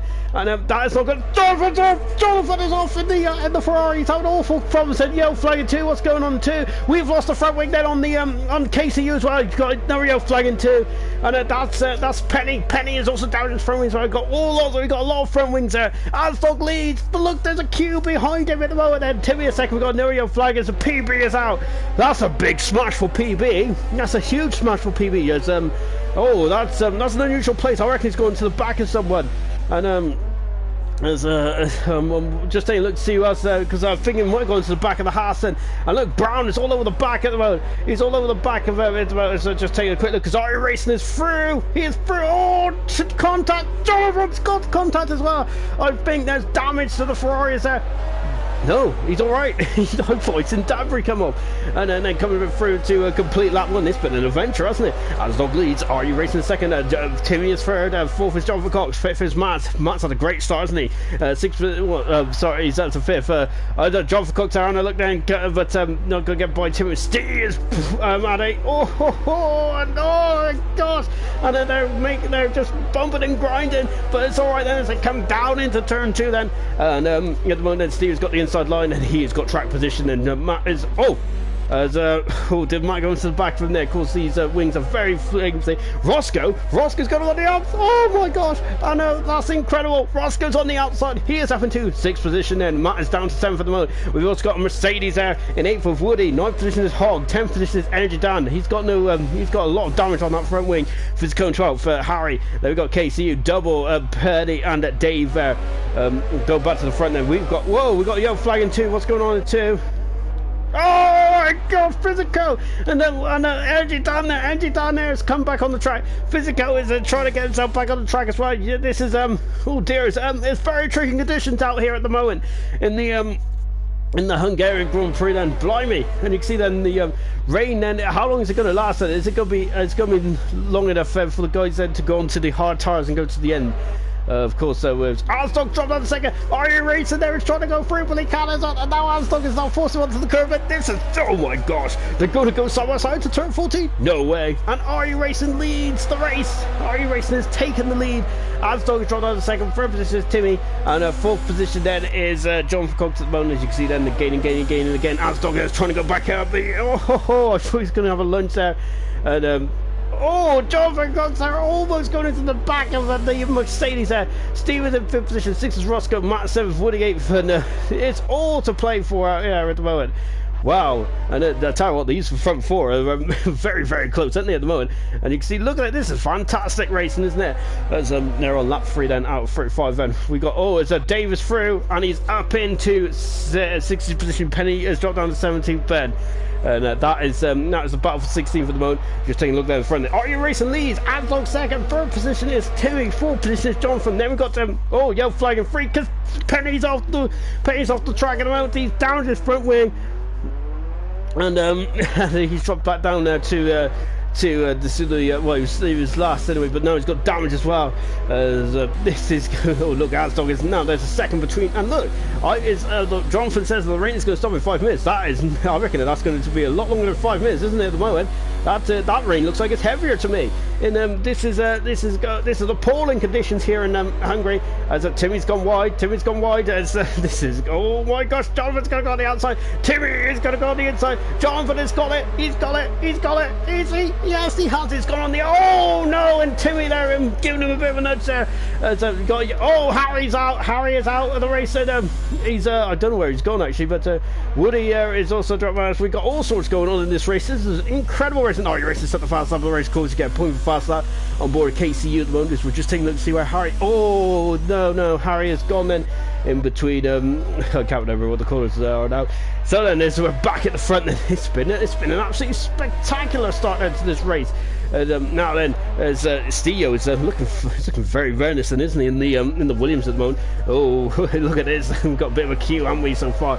And Team Samurai just said, when I won a wet race in the Elite League, it doesn't rain, but it's a wet race, and then the next day Moloch is playing with games with me. Hello, commentators. Hello, Team Samurai. Hope you're having a good time. And what a move! It was what a move indeed. I know. It's an incredible start here, isn't it, to the Hungarian Grand Prix. Lap 4. We're only on lap 4 at the moment, and this is very tense times out there. As Dave is now in front of double as well. Dave is making his way back through the field like a hot knife through butter. He's up into 14th position at the moment. As I'm just taking a look at Steve at the moment, as Steve is looking at the most menacing out there. And I thought he was gone. Timmy, incredible car control. You can see then, look at this, as it's a miserable old day here in Hungary, isn't it? We are expecting it to dry up very soon. Jonathan's all over the back of Asdog at the moment. That is the battle for second and third, and we've also got the battle for fifth and sixth. Woody and Brown are side by side. They are side by side. Brown goes on the outside, Woody on the inside, and Woody is back through and up into ninth position, or is he? Oh, I thought he would have had his nose chopped off there. Yeah, Woody is in 9th position then. Brilliant stuff. Great driving as well. No, remember, no DRS in these conditions. I think they're very tricky as it is. Without DRS as well, of course, the DRS is when the rear wing opens. And of course it reduces the drag on the car. Harry's out, so is PB out as well at the moment. Those are our first 2 retirements of this race, unfortunately. On board Roscoe, then you can see Timmy is really strong in these conditions at the moment, isn't he? He's dropped back to 2 seconds behind Jonathan as it stands at the moment.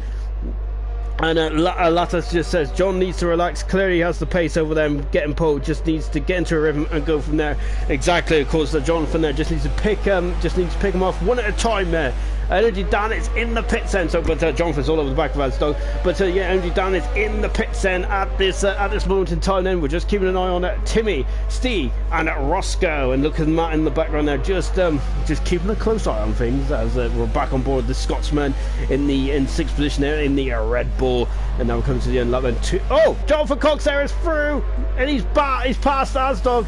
So yeah, that's an unusual place. I wonder if Asdog made a mistake there. So Jonathan is now up into 2nd position, and now he has the pace. Can he get after RU? RU is now 3 seconds up the road, but we're keeping an eye on that battle, and we'll go from there. But yeah, that was a surprising move, wasn't it there? From Jonathan. That was that was came out of nowhere, really, didn't it? Back on board with Steve now. Look at this. Timmy is in front of him. Timmy is in the Mercedes. Is he going to have to defend this? Steve just staying behind him as it stands at the moment. Oh no, yeah, because he's gone wide. He's gone very wide. Steve is up the inside. He is through. He is through. He has passed Timmy and moved up into 4th position. And down into 5th there goes Timmy at the moment. Lovely helicam shot at the moment, isn't it? You can see, look at the miserable conditions here in Hungary as we're now got 30 more laps of this race to go. So yes, this is far from being done, isn't it? Oh, look at the gain in speed he has on the Williams there. As I thought he had a bit of a wash off the front wing there, and he was going to go straight into the back of the Williams there, which has damaged his front wing. We've also got a great old battle between whoa, Timmy has gone into the Steve, I think there, and I'd say I think that was a bit, I wonder if he missed brake there, or if Timmy there, Steve broke too early there. But I was just talking about the great battles up and down the field, and I think that I wonder if Timmy's got some damage on there at the moment. Then there's oh dear, and I think let's just take a look, see, as Timmy's wing seems to be okay. These wings are strong today, aren't they? Brilliant. So that's good news for us, because we don't want to see anyone get on. So look at the front two then, and Asdog's also being dragged along with him as well, and there's a 6-second gap now. RE Racing is now is now starting to get into a swing of things at the moment. We're waiting to see whether Jonathan Cox got a reply. Not at the moment. As back on board there with Roscoe's in 5th position. Timmy is dropped down to 6th at the moment, but he hasn't got damage on that Mercedes, so cracking stuff. Without those, I don't know how those wings are made of absolute well, was it steel? I suppose so. Absolutely made of steel, aren't they? So wow, incredible stuff. Man, let's just take a quick look at the race order. Then we're on lap 7. We got RU Racing leading by 2.5 seconds. As Roscoe there going a bit wide there. Jonathan Cox in 2nd. Asdog is in 3rd. Steve in 4th. Roscoe 5th. 6th is Timmy. 7th is Matt. That's a great old battle here. I'm really enjoying this one. Hog in 8th position. 9th is Woody with Brown in 10th position. That's a great scrub as well. Physical in 11th position. KCU in 12th. Dave is now in the 13th position. Double 14th, Energy Dan 15th, and Penny is in 16th position at this moment then. Now we're just coming through the Mickey Mouse hairpin at the moment then. And you can see then there's flying free because Penny is out of the race, unfortunately. Penny was 16 seconds off Energy Dan, then, and he damaged his front wing, didn't he, on the that's unfortunately that's before turn that's just before turn 13 there. So what a shame for Penny there. That's our 3rd retirement in this race. We lost both McLarens. We have lost an Alfa Romeo PB as well then in this race, and shame there for Penny then. He's our 3rd retirement in this very wet, difficult condition. Jonathan Cox has now responded to RU's pace and is now putting the fast out of the race then. So This is gonna be a duel, isn't it, in the not too distant future. But we're looking at this duel now then between Roscoe, and look at this then. Oh, there's someone in the background. They're going very wide. And it's this battle here. This battle is absolutely phenomenal. And look, there's Brown has got damage into his front wing. He's going to go up the inside of Woody. He is on the inside of Woody. He's through, is he? No, because Woody's going to go alongside him. Oh, look at that. And Brown is now up into 9th position, and Woody has dropped down to 10th at the moment. This has been a phenomenal battle, hasn't it? We've been keeping on this. Dave is now, and Woody there, I think, almost getting too much from the cute angle there. Dave is all over the back now at KCU. And look at this, and you can see we're on board then with the Red Bull driver. He's gaining. And of course, there's he going to have a look then? KCU there, just moving this car slightly there, which might have just made Dave a little uncertain about going for the move there. And of course, David Moe down in 30th position. Of course, he had no front wing after the opening lap, did he? And back on here, because look at this, and look, he's going to cross the chicane in. He's going to cross the chicane. Brown and Woody has, and now Woody is dropped back, and Brown is back up. I wonder if he had a lunge there into the chicane there. That would have been impressive, wouldn't it? And so they're recovering then. Back there with Dave and KCU at the moment. This is a good old scrap, isn't it, for 12th and 13th position. This is not for the points yet, but it might be later on. Timmy is now back within a second of Roscoe in 5th and 6th position. Matt is just hanging back at the moment in 10th position. Well, Jonathan Cox in RU Racing, the gap is down to 1.9 seconds. Jonathan Cox took out 3/10 of a second there. Incredible stuff. And now Theo 6 seconds back at the moment, as just staying on board then with Dave. And look at this, Dave going a bit wide there. Yellow flagging too, because Energy Dan is gone. Energy Dan is gone in this race. That is a 4th retirement in this race. Energy Dan is out of the race in the Ferrari. What a shame. What a shame there for Energy Dan. Of course, he had to start from the back of the field anyway, so it was a very difficult day. As Brown is in the pit side, so unfortunately we've lost the battle. Between Woody and Brown for now. But I'm hoping that they renew their rivalry later on in this race, because that was a phenomenal rivalry, isn't it? Dave there is now, and he's now turned up the Euros then to the highest possible. He's going to go. Now look, Brown there coming out. Oh my gosh, Brown there. Dave is going to go on the inside, and he slows the car down. Incredible stuff. And now there's KCU. Look at them side by side. Oh no! There's damage. KCU and Dave is gone. Oh, Dave is in the wall. He's in the wall, and that's a big blow there for the Red Bull driver. And KCU and Dave to come together. KCU has got damage to his Haas, and Dave is damaged the front wing. He needs a safety car now. Matt is in front. Matt is in front of Timmy. Timmy is struggling in these conditions, isn't he? In the Mercedes, he looked quick on in the dry qualifying, but in the wet, he's really struggling, isn't he? Matt is now up into 6th position. So Dave has now lost the front wing, and he's going to have to cruise all the way back to the pits because he lost it into turn 2, didn't he? Or turn 1, I should say. Wow, what a shame there. It was all getting a bit closer, getting a bit spicy, and that's a shame there, isn't it? And now, as you can see, then is Stio and Roscoe now renewing their battle as well. I named Roscoe's, remember, started in 9th position, didn't he? So good stuff from Roscoe. Steve there in 4th position at the moment. Of course, they are 7 seconds away from the top 3 at the moment, which is Outstock, RU Racing, and Jonathan Cox. And so you can see them 3 at the moment are really a class of the field at the moment, aren't they? And putting not that bad in there as well. That's kind of like the championship standards, isn't it? They've performed really well most of the season, haven't they? I'd even add Roscoe in this really as well. I think Roscoe's had some bad luck, but he's had the pace, hasn't he? Roscoe has for some of the parts of the season.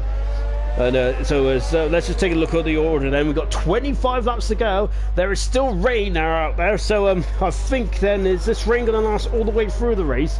And I think that the 5 minutes, it might have actually been the 45 minutes.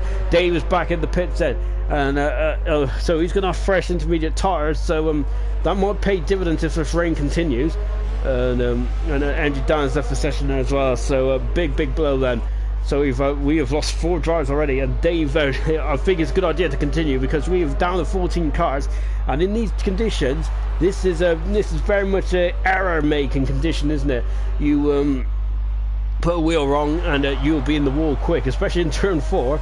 So Dave is now coming out of the pits now, and unfortunately he's going to be blue flagged as well, isn't he? You see he's out just in front of this battle here with his teammate and with Stio as well. So Oh, what a shame for Dave, isn't it? There he is. But I think that later on he might get back into this. I think he needs a safety car, doesn't he? I think Dave does, to get himself back into this race. But and of course we had a safety car yesterday, didn't we? So in the Elite League. So really, safety cars can be quite a high possibility around here. And you can see the battle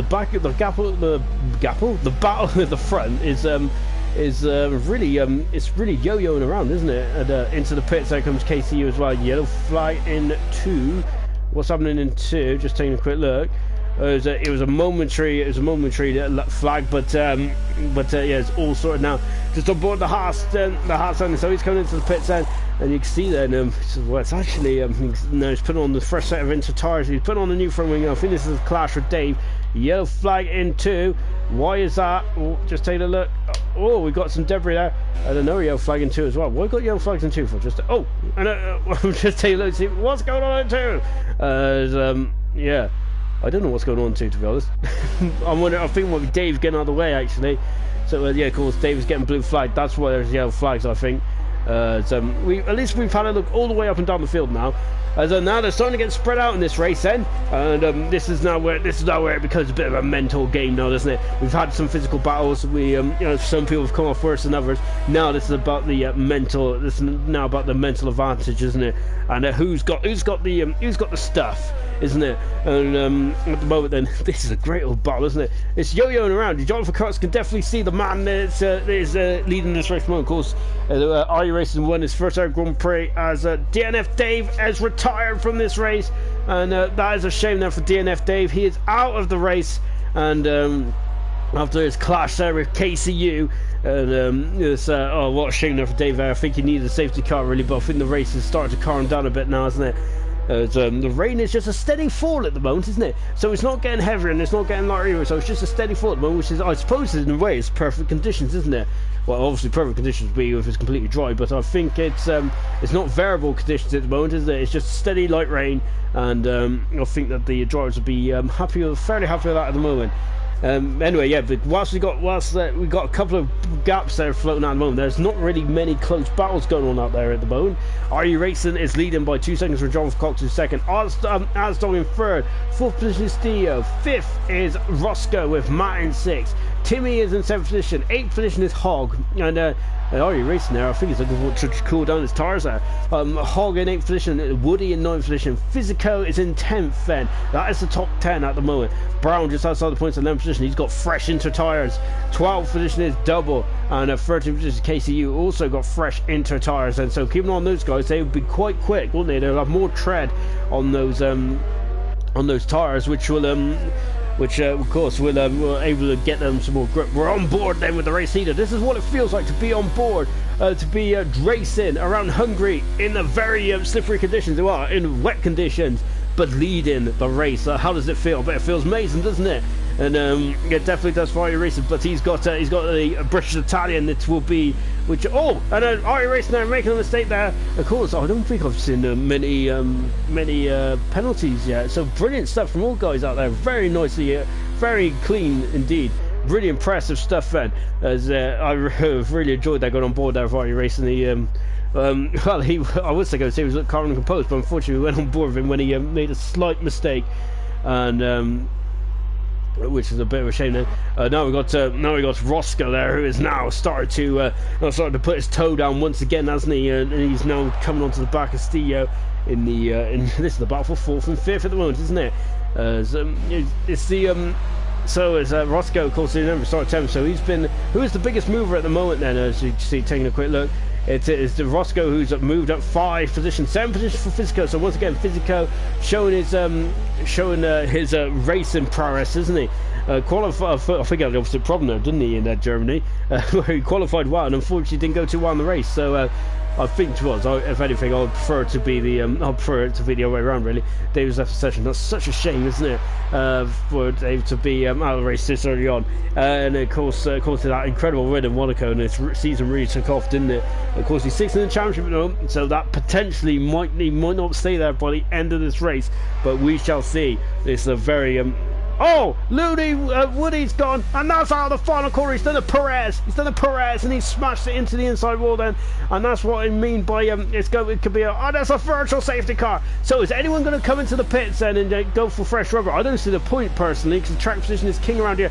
5-second drive-through penalty there for KCU for speeding under the safety car. So all KCU then, oh, that's a shame there, isn't it, for KCU? So he's going to have a drive-through penalty as well. He'll have to serve it when the virtual safety car comes in then. Oh wow! So as so then this is really so what this virtual safety car is basically like it's a full course yellow in Formula E and Formula E and Le Mans where of course they just slow down. It's like they have to adhere to a delta, so it's basically like putting all the cars on the same scale electric track and they just go around in at the same speed, or supposedly anyway. And now a green flag, we're back racing, and who's got the jump on who? And the gap at the front is down to 1.3 seconds actually. Jonathan did a really good job there of gaining on. Asdog has dropped to 9 seconds, hasn't he? What's up to Asdog? The guys at the front have just started to become a bit electric there, hasn't he? Timmy is now all over the back of Matt as well, so it's very easy to get caught napping, isn't it, beyond the virtual safety car? Of course, just having a quick look then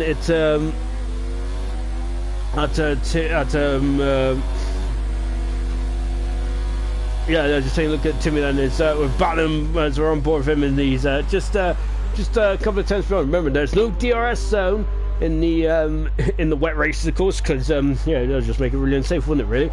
So this is where you have to get past a good old-fashioned way. As Timmy now found his feet there and kind of get himself in the dry. He was quite quick, isn't he? But the wet is really scuffed him a bit. He's struggling by the looks of it as he's dropped down a few positions, and he's really now starting. He isn't really all over the back of Matt, is he, like a rash at the moment? But he's definitely within a second. But can he strike now? But to be honest, as it stands, you could potentially don't have to pit for tires when it's raining. So potentially you can go through all the race without pitting, because of course in the dry you get a mandatory one stop, but where you have to use 2 types of compounds. In the wet, that rule gets thrown out the window. So potentially you could go all the way to the end of the race. But how is that go if this rain carries on? And IRC to set the fast on the race. If this rain carries on like this, is anyone going to just stay out? Are they? I must admit, it's going to be very difficult, isn't it? Because the tyre wear is just going to be awful, isn't it? The tyres just start to fall apart. So I don't think it's worth it. But I think it's worth a mention, isn't it? And well, talking of that, I think it's starting to. Is it me, or has it stopped raining out there? I think it's stopped raining. So now this is where it's going to get really interesting as well. Who's going to roll the dice first? Well, remember, of course, this is well away from the crossover point of boat, because that's too much water out there as well. Because remember, when you come in, you have to when you go into the dry tires, you have to keep temperature up, haven't you? Because if the temperatures drop below, if the temperatures are just outside the operating window for the dry tires, then you're just going to be spinning and just going to be nowhere. So you really want to you need to time it well. Of course, the best way to do that though is basically to wait for the DRS to be enabled. Really, that's how I think that's how I usually do. Anyway, I think some drivers they do have a feel, don't they? They have to feel in the seat of their pants, don't they? When they feel that it's ready for the dry tires, isn't it? And who's just going to be advanced off now? Jonathan Coates was very quick in the wet, wasn't he? And to be honest, he very quick in the dry. I think in the wet, I wonder if he's paced himself and just waiting for the dry, ready for the track to dry up and ready for the guys to come in. Because of course when it's dry, he's I think Jonathan Coates definitely does have the measure, but. In the wet, he hasn't really climbed over the back of IRC, but they have pulled away, haven't they? So much from Asdog. It's 11 seconds the gap is to Asdog, and Asdog is no slouch, is it? So is he? So it's really been incredible pace, hasn't it, out there? We've got 12 cars left front out of the 18 that started around here. It's been a bit of a harsh opening half to this race.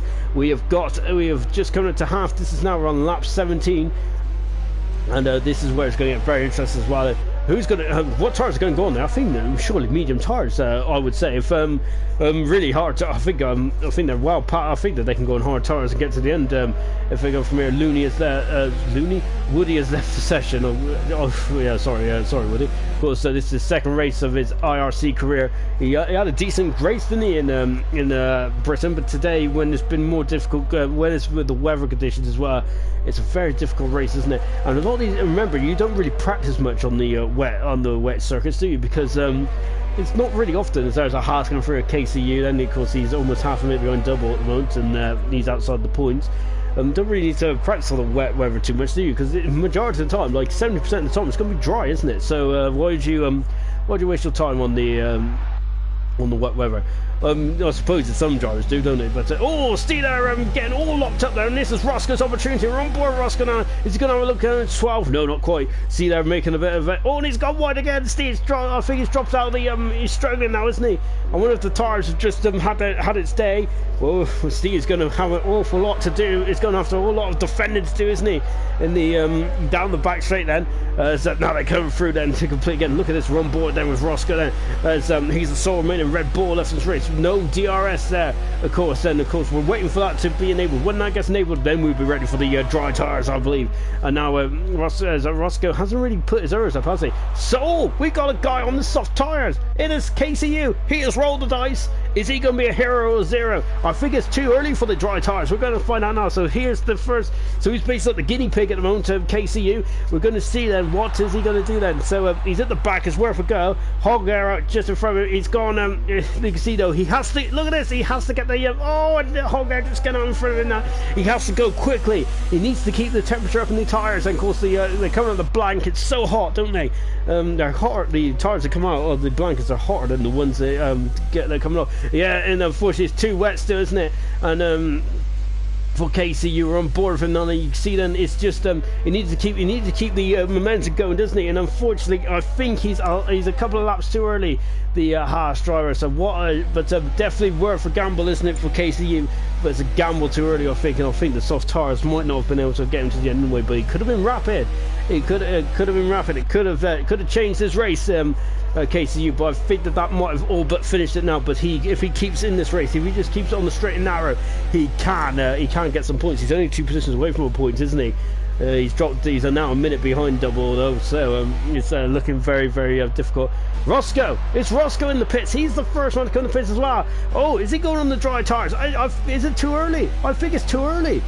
Roscoe is in the pits now. You can see he's slowing down to 80 kilometers an hour. Beautifully done there from Roscoe. What has the Red Bull mechanics got? Look at the tyres. What colour are they? Oh, they're intermediates again. Roscoe's on the intermediates. We got Mercedes in the pit. So Roscoe has stayed on the intermediates. This is interesting. I'm wondering why. Is that now into the pits comes Timmy. Timmy's on the dry tyres, and he's being held up. He's being held up because of the racing point coming in. So Timmy is out on the dry tyres. It's just too early, I think. He needs to go as quickly as possible. Also, Hog is on the dry tyres as well. This is very, very interesting indeed, isn't it? Now let's keep an eye on these guys. So Roscoe's staying on the intermediate tyres then. I'm not sure if that was oh, look at this. So you can see that in the foot is brown there. This is going to be a virtual. This is going to be basically virtual to see what's the best tyres going. And it looks like it's the intermediate still, as Brown just breezes by as the intermediate tyre, the dry tyres, the medium compound tyres, and he isn't getting any purchase. Look at this. We're on board now with Timmy, and I think it's still a lap. I think it's a lap too early here. And Timmy, but of course, you need to keep the temperature up. That is what we need to do around here. KCU has lost almost half a minute behind on double, so I think it's too early still. And you can see it's very close to the drop off. It's very close to the crossover stage, but I think these guys have gone way too early. Whilst this has all been going on in the front, RE Racing is actually put up to 2 seconds at the moment, the gap at the front then, as Arsdog has dropped back to 16 seconds. I'm wondering why Roscoe went on to do the intermediate tyres. It's maybe I wonder if it might be a strategy mistake from his Red Bull team, because I'm trying to work that one out there. But either way, I think he's going to have to come in the pits again. I don't think those intermediate tyres are going to last, because the track is dried out very quickly now. So let's see then. I think it might still be just too early for the tyres. Jonathan Cox has dropped back. I'm wondering, has Jonathan Cox got a problem, because he's dropped back to now 3.1 seconds. And so he's really dropping back quite considerably all of a sudden, as RE Racing is really And into the pits goes Fizzico. He's on the soft medium compound tire now. Is this they're coming in quite early here, aren't they? They're really rolling the dice, which is really good to see, isn't it? I'm loving this. Absolutely, it's really definitely changed the dynamic in this race. Hogg comes out the pits right. You got a yellow flagging free. Yellow flagging free as it's KCU just trying to get out of the way of RU Racing there. And it's as you can see, there's the gap at the front then, and the KCU is coming into the pits then, and Jonathan Cox is in the pits as well then, so the race leader is in the pits as we're just on board then with Jonathan Cox then, and then he's coming into the pits now, and you can see he's just being a bit careful here, and is he coming in the pit? Is this time to perfection? We're just taking a look to see. He is on the soft compound tires, and sorry, the medium compound tires. He's coming in and out. Beautiful stop there from the Ferrari mechanics there. Also coming out of the pits there's the Haas there. Asdog's in the pits as well, as is Stio. And Matt is staying out there. I'm really interested to see then. So Jonathan Cox is the first of the major runners to come out the pits then on the medium tires. How's he going to do then? KCU is still also trying again then. On board there with Jonathan then. You can see he's struggling with the purchase there, isn't he? 3-second penalty for RU Racing, and as you can see there's still a bit of spray out there. Arsdog is out of the pits as well, and also is Stio as well. And look at this, as Roscoe has gone up into 4th position at the moment on the medium compound tire. So let's just take a quick look and see what's going on there. Look at the gaps there. So it's 24.4 at the moment. Is it dropping down? Is it going up? It looks like it's stable at the moment, isn't it? So I think this is actually, I think they've judged it to perfection, haven't they? Because it's 24.3. So yeah, Jonathan, I think that Alsdog, Jonathan, and Stio is judged as to absolutely perfection at that moment. You can see then there's DRS and Nail. That is the time to go in the pits. Then are you racing? Then Mike is going. Well, he's down to 24.6 then, doesn't he? Brown's in the pits as well. Then he's gained up to 25 seconds. Is he going to come to the pits? He is coming into the pits now as well, but it's up to 25 seconds there. As So then now I think it's the time to come in the pits then. But Asdog, Jonathan and CEO on that lap, I think that was absolutely perfection. So then RU Racing's in the pits then. So then there's the other doubles in the pits as well. Matt's going to come in, and I think as Asdog's got a 3-second penalty, RU Racing's also got a 3-second penalty as well, which might come back to haunt him. So it might be the other way around though, because Jonathan, in terms of penalties, so RU Racing needs to be 3 seconds in front then of Jonathan. By the end of this race, we're on lap 22, and then Frolin first half. So the first half was about the mixed conditions and the weather and the wet weather. Now it's about dry tyres, isn't it? And we're going to see how Jonathan was absolutely flying, wasn't he, in the qualifying session? So. We're going to see. I'm sure that Roscoe was aiming to come in on the dry tyres, wasn't he? But unfortunately, the guys got inters ready for him. And now, what tyres is going to go on there? So Roscoe's on the medium compound tyre. That should get him to the end as well. Everyone's on the mediums apart from Brown and at KCU. Then Timmy is in 7th position. Matt is out in 6th position. Is out in 5th position. So staying with. So we're not coming in, not jumping the gun too early, and that has helped Matt to stay in 5th position. Oh, sorry, jump up to 5th position. So very nicely done. Timmy's got to set the fast lap of the race. Nicely done. From well, you can see we've got all sorts going on now. In terms of the in terms of fast lap. Now Physico's got fast lap, so we're going to be seeing a lot of fast lap. It's going to be electric here at this stage of the race. Then, so so this is going to be. I'm really looking forward to this. And look at it. And here comes. Now this is a good old battle, isn't it? So we've got Physical on the medium tyres, soft tyres for Brown. So we are entering the final stages of this incredible Hungarian Grand Prix. It's been enthralling, hasn't it? It's been a very tense affair, hasn't it? Here tonight, here in Hungary. So, and Brown there just overcorrecting the car there. And I thought he was going off into yonder there, but he's all right. John Cox just at the fast lap of the race. He's done a 27.9. The gap at the front is a second, because I think of going back onto penalties. And looking, Physico is getting drawn to the back of Hogg quite quickly. Physico has. This is going to be an interesting battle. So we're on board Brown as I'm just at the fast lap of the race. He's 15 seconds back, and it'd be interesting to see. It's interesting to see who's going to do what now in the final stage of this race. Then. This is going to be a fantastic battle, I think. Really look forward to this one. As Physico is now all over the back of Hogg. Has Hogg got damage to his car? I don't think he has. Just taking a quick look at the racing point there. It looks alright to me, doesn't it? So I'm wondering what the problem is with Hogg. I think Hogg is just trying to find his feet, isn't he? In the racing point there. Timmy's got the fast lap of the race. He's got the bit between Steve. Timmy's on the soft, on the medium tyres the longest, hasn't he?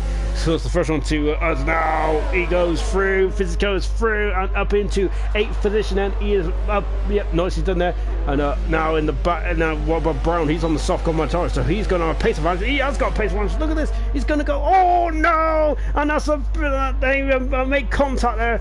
Damage on Brown's car on these soft compound tires. He's damaged the end plate there, and he's going to come back in the pits because around here, with wing damage around here, and it's a lovely shot, but unfortunately it's also demonstrating the damage there. Look at the damage there on the right at the bottom, just under the telemetry there of the end plate. It's gone there, so Brown there is going to have to come back in the pits.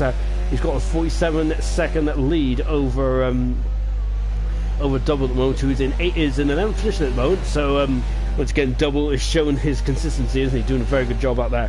But he is 40 seconds away from the points at the moment. So I think Double might need a safety car if he wants to mix it up with the points there. And then now then, it's very. I thought it's in the comment out there, but I can't see it on the stream. Oh well. Anyway. Yeah, so that's unfortunately. I think Brown's going to come in the pits, taking a look at the classification. Are you racing now leading by 4.6 seconds? Jonathan Cox is second. Asdog is in third at the moment. Fourth position is Steve. Fifth position is Matt. Matt's had a very good run there. Roscoe, he had to pit twice, didn't he? I'm wondering if there was an issue with the pit crew. I think there must have been because he came in for input on the inter tires, didn't he?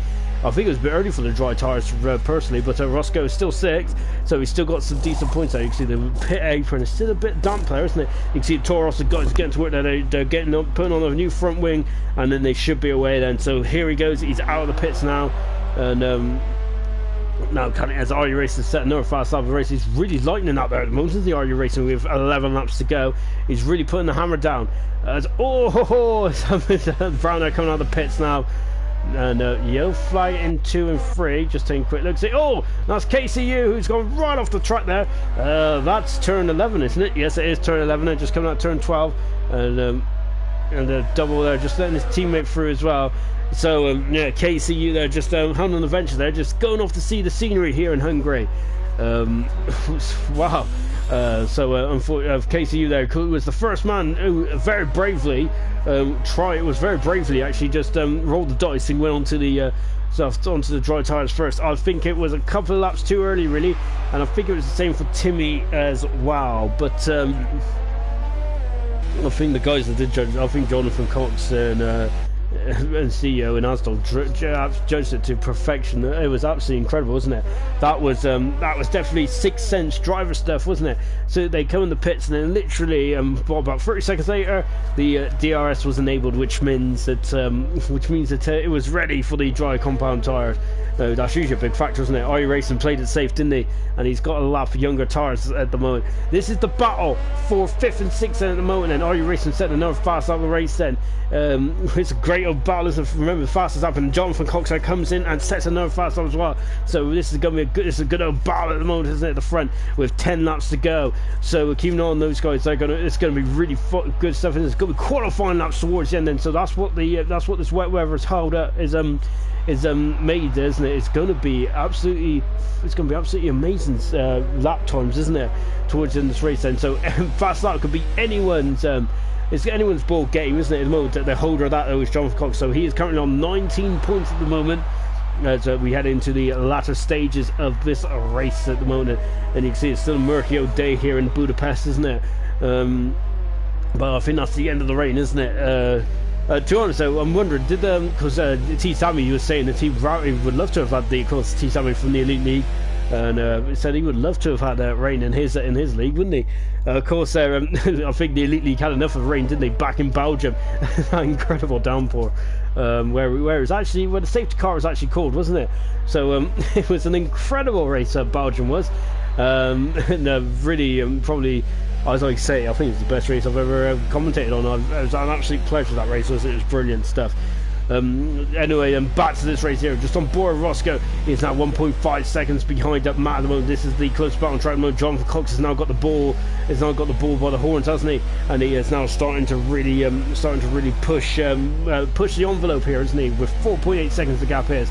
Keeping on that, because Jonathan's now set 2 fastest laps in a row. RU Racing hasn't responded this time around. Asdog has responded though. I think Asdog is almost certainly going to be coming into no man's land, isn't he, in third position? But this is another good result there from Asdog, isn't it? He had a podium in he had a podium on a fast lap in Germany, didn't he? So Asdog there once again showing showing some speed in that Alfa Romeo, doing a mighty fine job in the last couple of races. Asdog is showing some consistency. Now Roscoe is within DRS range of Matt now. This is the battle for 5th and 6th, and 2 points is the difference. But I don't think these guys are going to think about the championship as it stands at the moment. I think they're going to just think about pride and the battle on the track then. And this is exactly what it should be then. And then as coming out into turn 4, then Matt going a bit wide there, taking a bit of dirt as well in the Toro Rosso, then flick it into turn 4 then, and you can see running a bit wide there as well.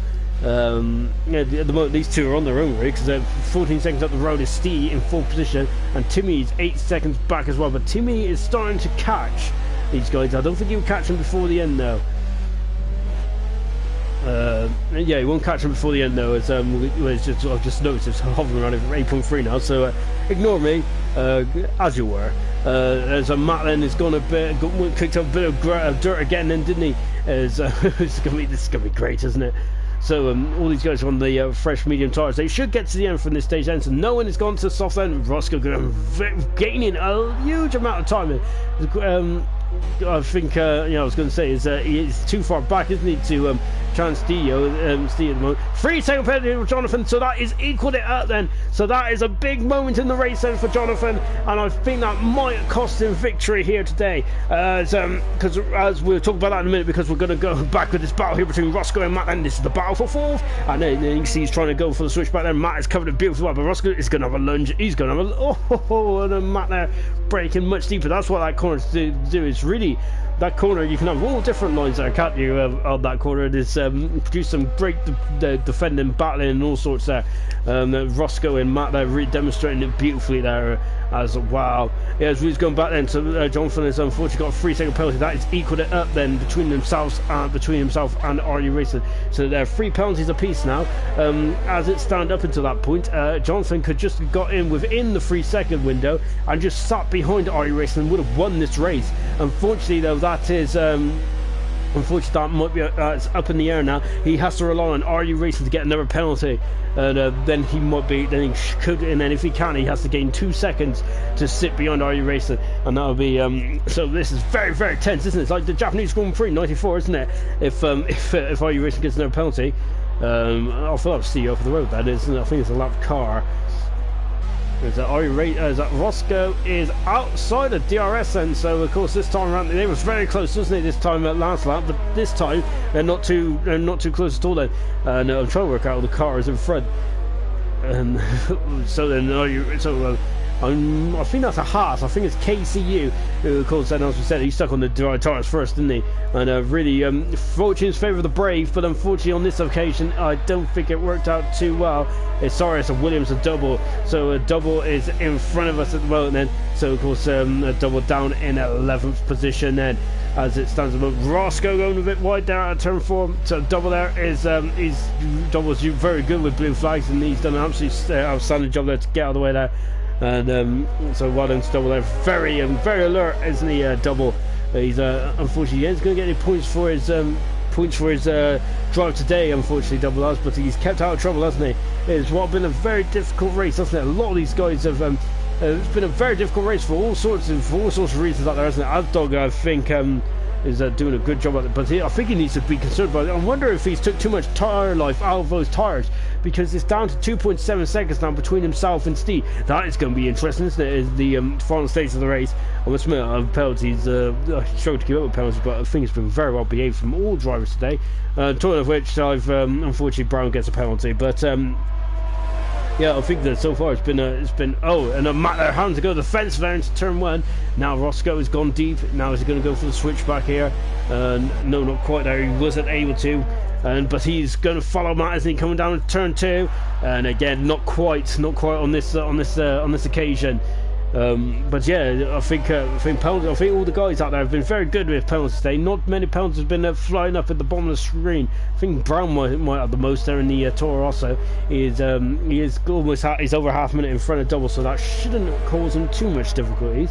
But he's in the points then, so well done to Brown. RU Racing set as 19.7 there, so really wow, that's a good time indeed for RU Racing then.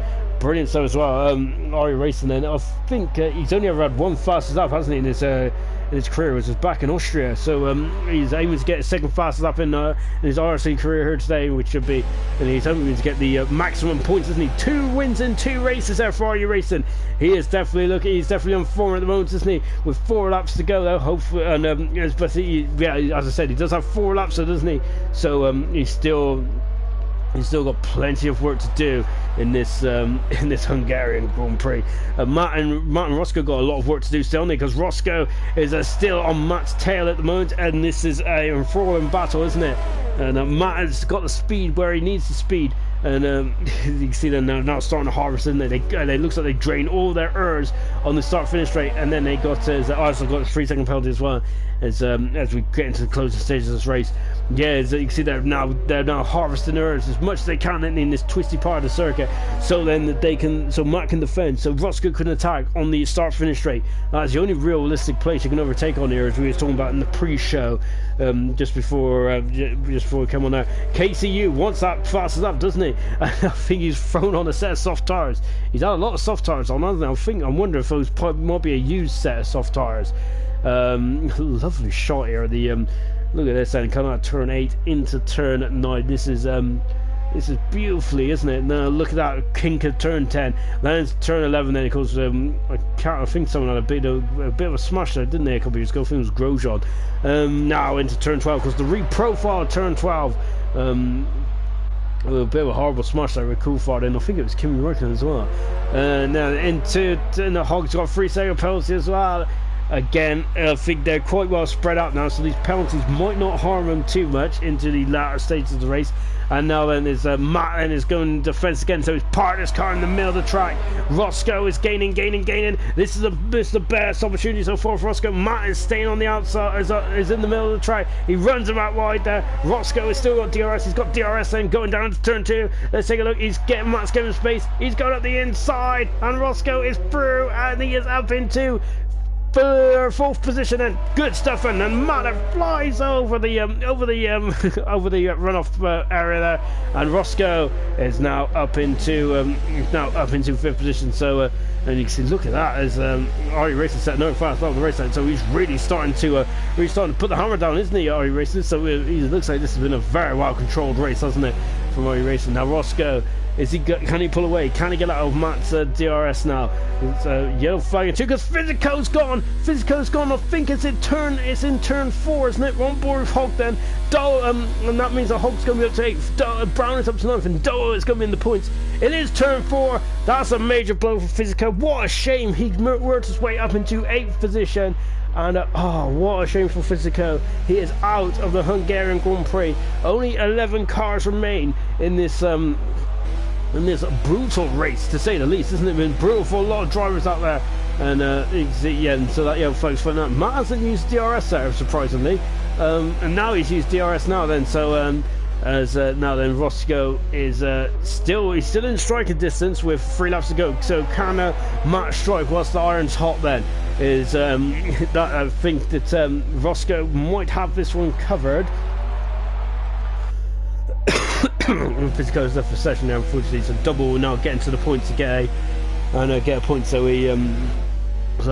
Roscoe's gone, and Matt has pushed him off, and Roscoe, well, he hasn't pushed him off, he drove into the back of him, and Roscoe's all of hard work has gone to ruins there, and he has damaged his front wing. What a shame there for Roscoe. And look, Timmy's through as well. Yeah, Roscoe half spun it on the curb there, and he was drifting around, and Matt tried to brake, and then kind of tipped him the rest of the way around. Then Roscoe's got damaged front wing, and what a shame after all the hard work of getting himself up and with Matt and overtaking Matt. He's now damaged the front wing with just under a lap to go. Of course, the Physico did exactly the same thing, literally just a lap prior to Roscoe. What a shame. He does have a 25-second gap over and Matt's damaged his front wing as well, so Matt hasn't come out unscathed there either. So as we come into the final stage of the race, Timmy is going to be hunting, isn't he? And now Roscoe's going to be into the pits, and is Hog going to be able to get out in front of I think he ain't going to lose a place to Brown. I don't think so. He can throw on a set of soft tyres, and well, I think it's a bit too late now, isn't it, unfortunately, to go for fast as well. He might be able to. Well, he's into the pits there. He's putting on a set of soft tyres, and a Hog there is You can see already racing, it's just starting his final lap there. Roscoe then is in and out the pits then, so that's a shame there for Roscoe, isn't it? Towards the end of this race, and he was trying a superb race up to that point. Hogg then, there is Roscoe. Hogg is out in at 7th position. Roscoe coming out in 8th. He should be out in front of Brown then. Timmy is going to be very could be gaining on Matt, so Matt might have to might just need to be a bit concerned about Timmy in the last couple of laps, and it's down to 2.8 seconds, so we'll keep an eye on that. 2.6 now, it's gaining. Look at this, he's taking 2/10 out literally every couple of meters on Matt at the moment, so Timmy might be able to salvage a 5th position here. And now we're on board with the race leader. Are you racing then? In the racing point, and he is going for his second career victory in IRC within a week. Fantastic stuff there from Are You Racing. And now then, as you can see, then the Jonathan Cox is now 7.7 back then from Are You Racing. I think it's been a very well managed race, especially in the latter stages here. He's done an absolutely superlative job, hasn't he? Are You Racing us, and he's going for fast stuff again then. And now then, as he's coming into turn 12 then, accelerating away now into turn 13. Here he is, and Timmy is now just over a second back now. And Are You Racing then coming out of the final corner, and he wins his second career victory, a second race win in 2 weeks, and he also gets fastest lap. Brilliant stuff from Are You Racing, fantastic from the Racing Point driver. Roscoe is 7th, Hogg is 8th, then Jonathan Cox there is 3rd, second I should say. So Jonathan Cox, our pole sitter, then is second, and then will he be disappointed that, or will he be happy that we got Hogg in 8th position. 9th position is Brown. KCU has finished, so double will be the final point score. Well done to double, well done to Asdog, great drive from Asdog. And Steve's up at the 3rd, Steve is up at the 3rd, Asdog's at the 4th, and Matt is defending for his life. And look at this is great. And now and Timmy is going to go on the inside there, but Matt has just calmly got back through in the so Asdog is dropped down to 4th. Steve has got a podium then, so brilliant driving for Steve there, keeping it clean once again. And now into the final lap here then. Sorry, this is the final battle between Matt and Timmy, and Matt 5th, Timmy 6th, as Timmy, I think Timmy has finished. Well, he's left the session. So at the end of that then, wow, what a bit of a climatic end then to the to that. And John Cox just said he's pretty happy with that. So it was a very difficult day, wasn't it? The wet conditions were pretty difficult. Are You Racing? 2 wins in a row, 2 wins in 2 weeks. And for Are You Racing, he is the man on form. Brilliant stuff there from Are You Racing. And tell you what, I think that the final last stage of the race, that man got a lot of his mental capacity there was incredible, wasn't it? How he kept his head was incredible stuff from Are You Racing. But look, he had the speed at the end there, didn't he? Because he even blasts out fastest up then.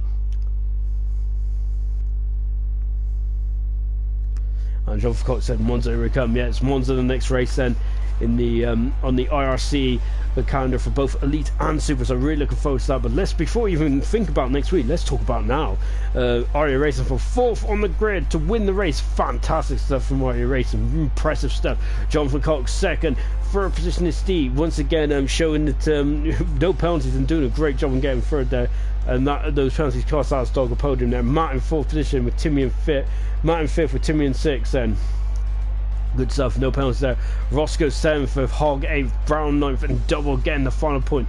KCU is the final finisher then. And just taking a quick look down there at the DNFs then.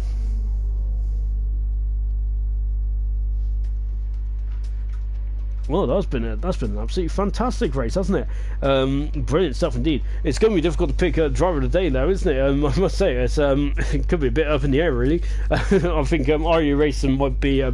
I think we'll leave it to the drivers this week, but I tell you, there has been some good performances out there, hasn't there?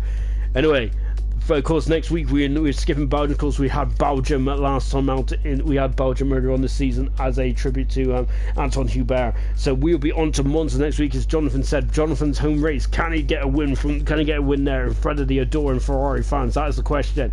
But but we've had absolutely cracking 2 races. Elite last night was phenomenal, wasn't it? Brilliant drive from Jamie, brilliant, an absolutely outstanding drive from Lucas, and here tonight a brilliant drive from RU Racing as well, where he's won his 2nd race in 2 weeks. So he is a man on form. Brilliant stuff there from RU Racing.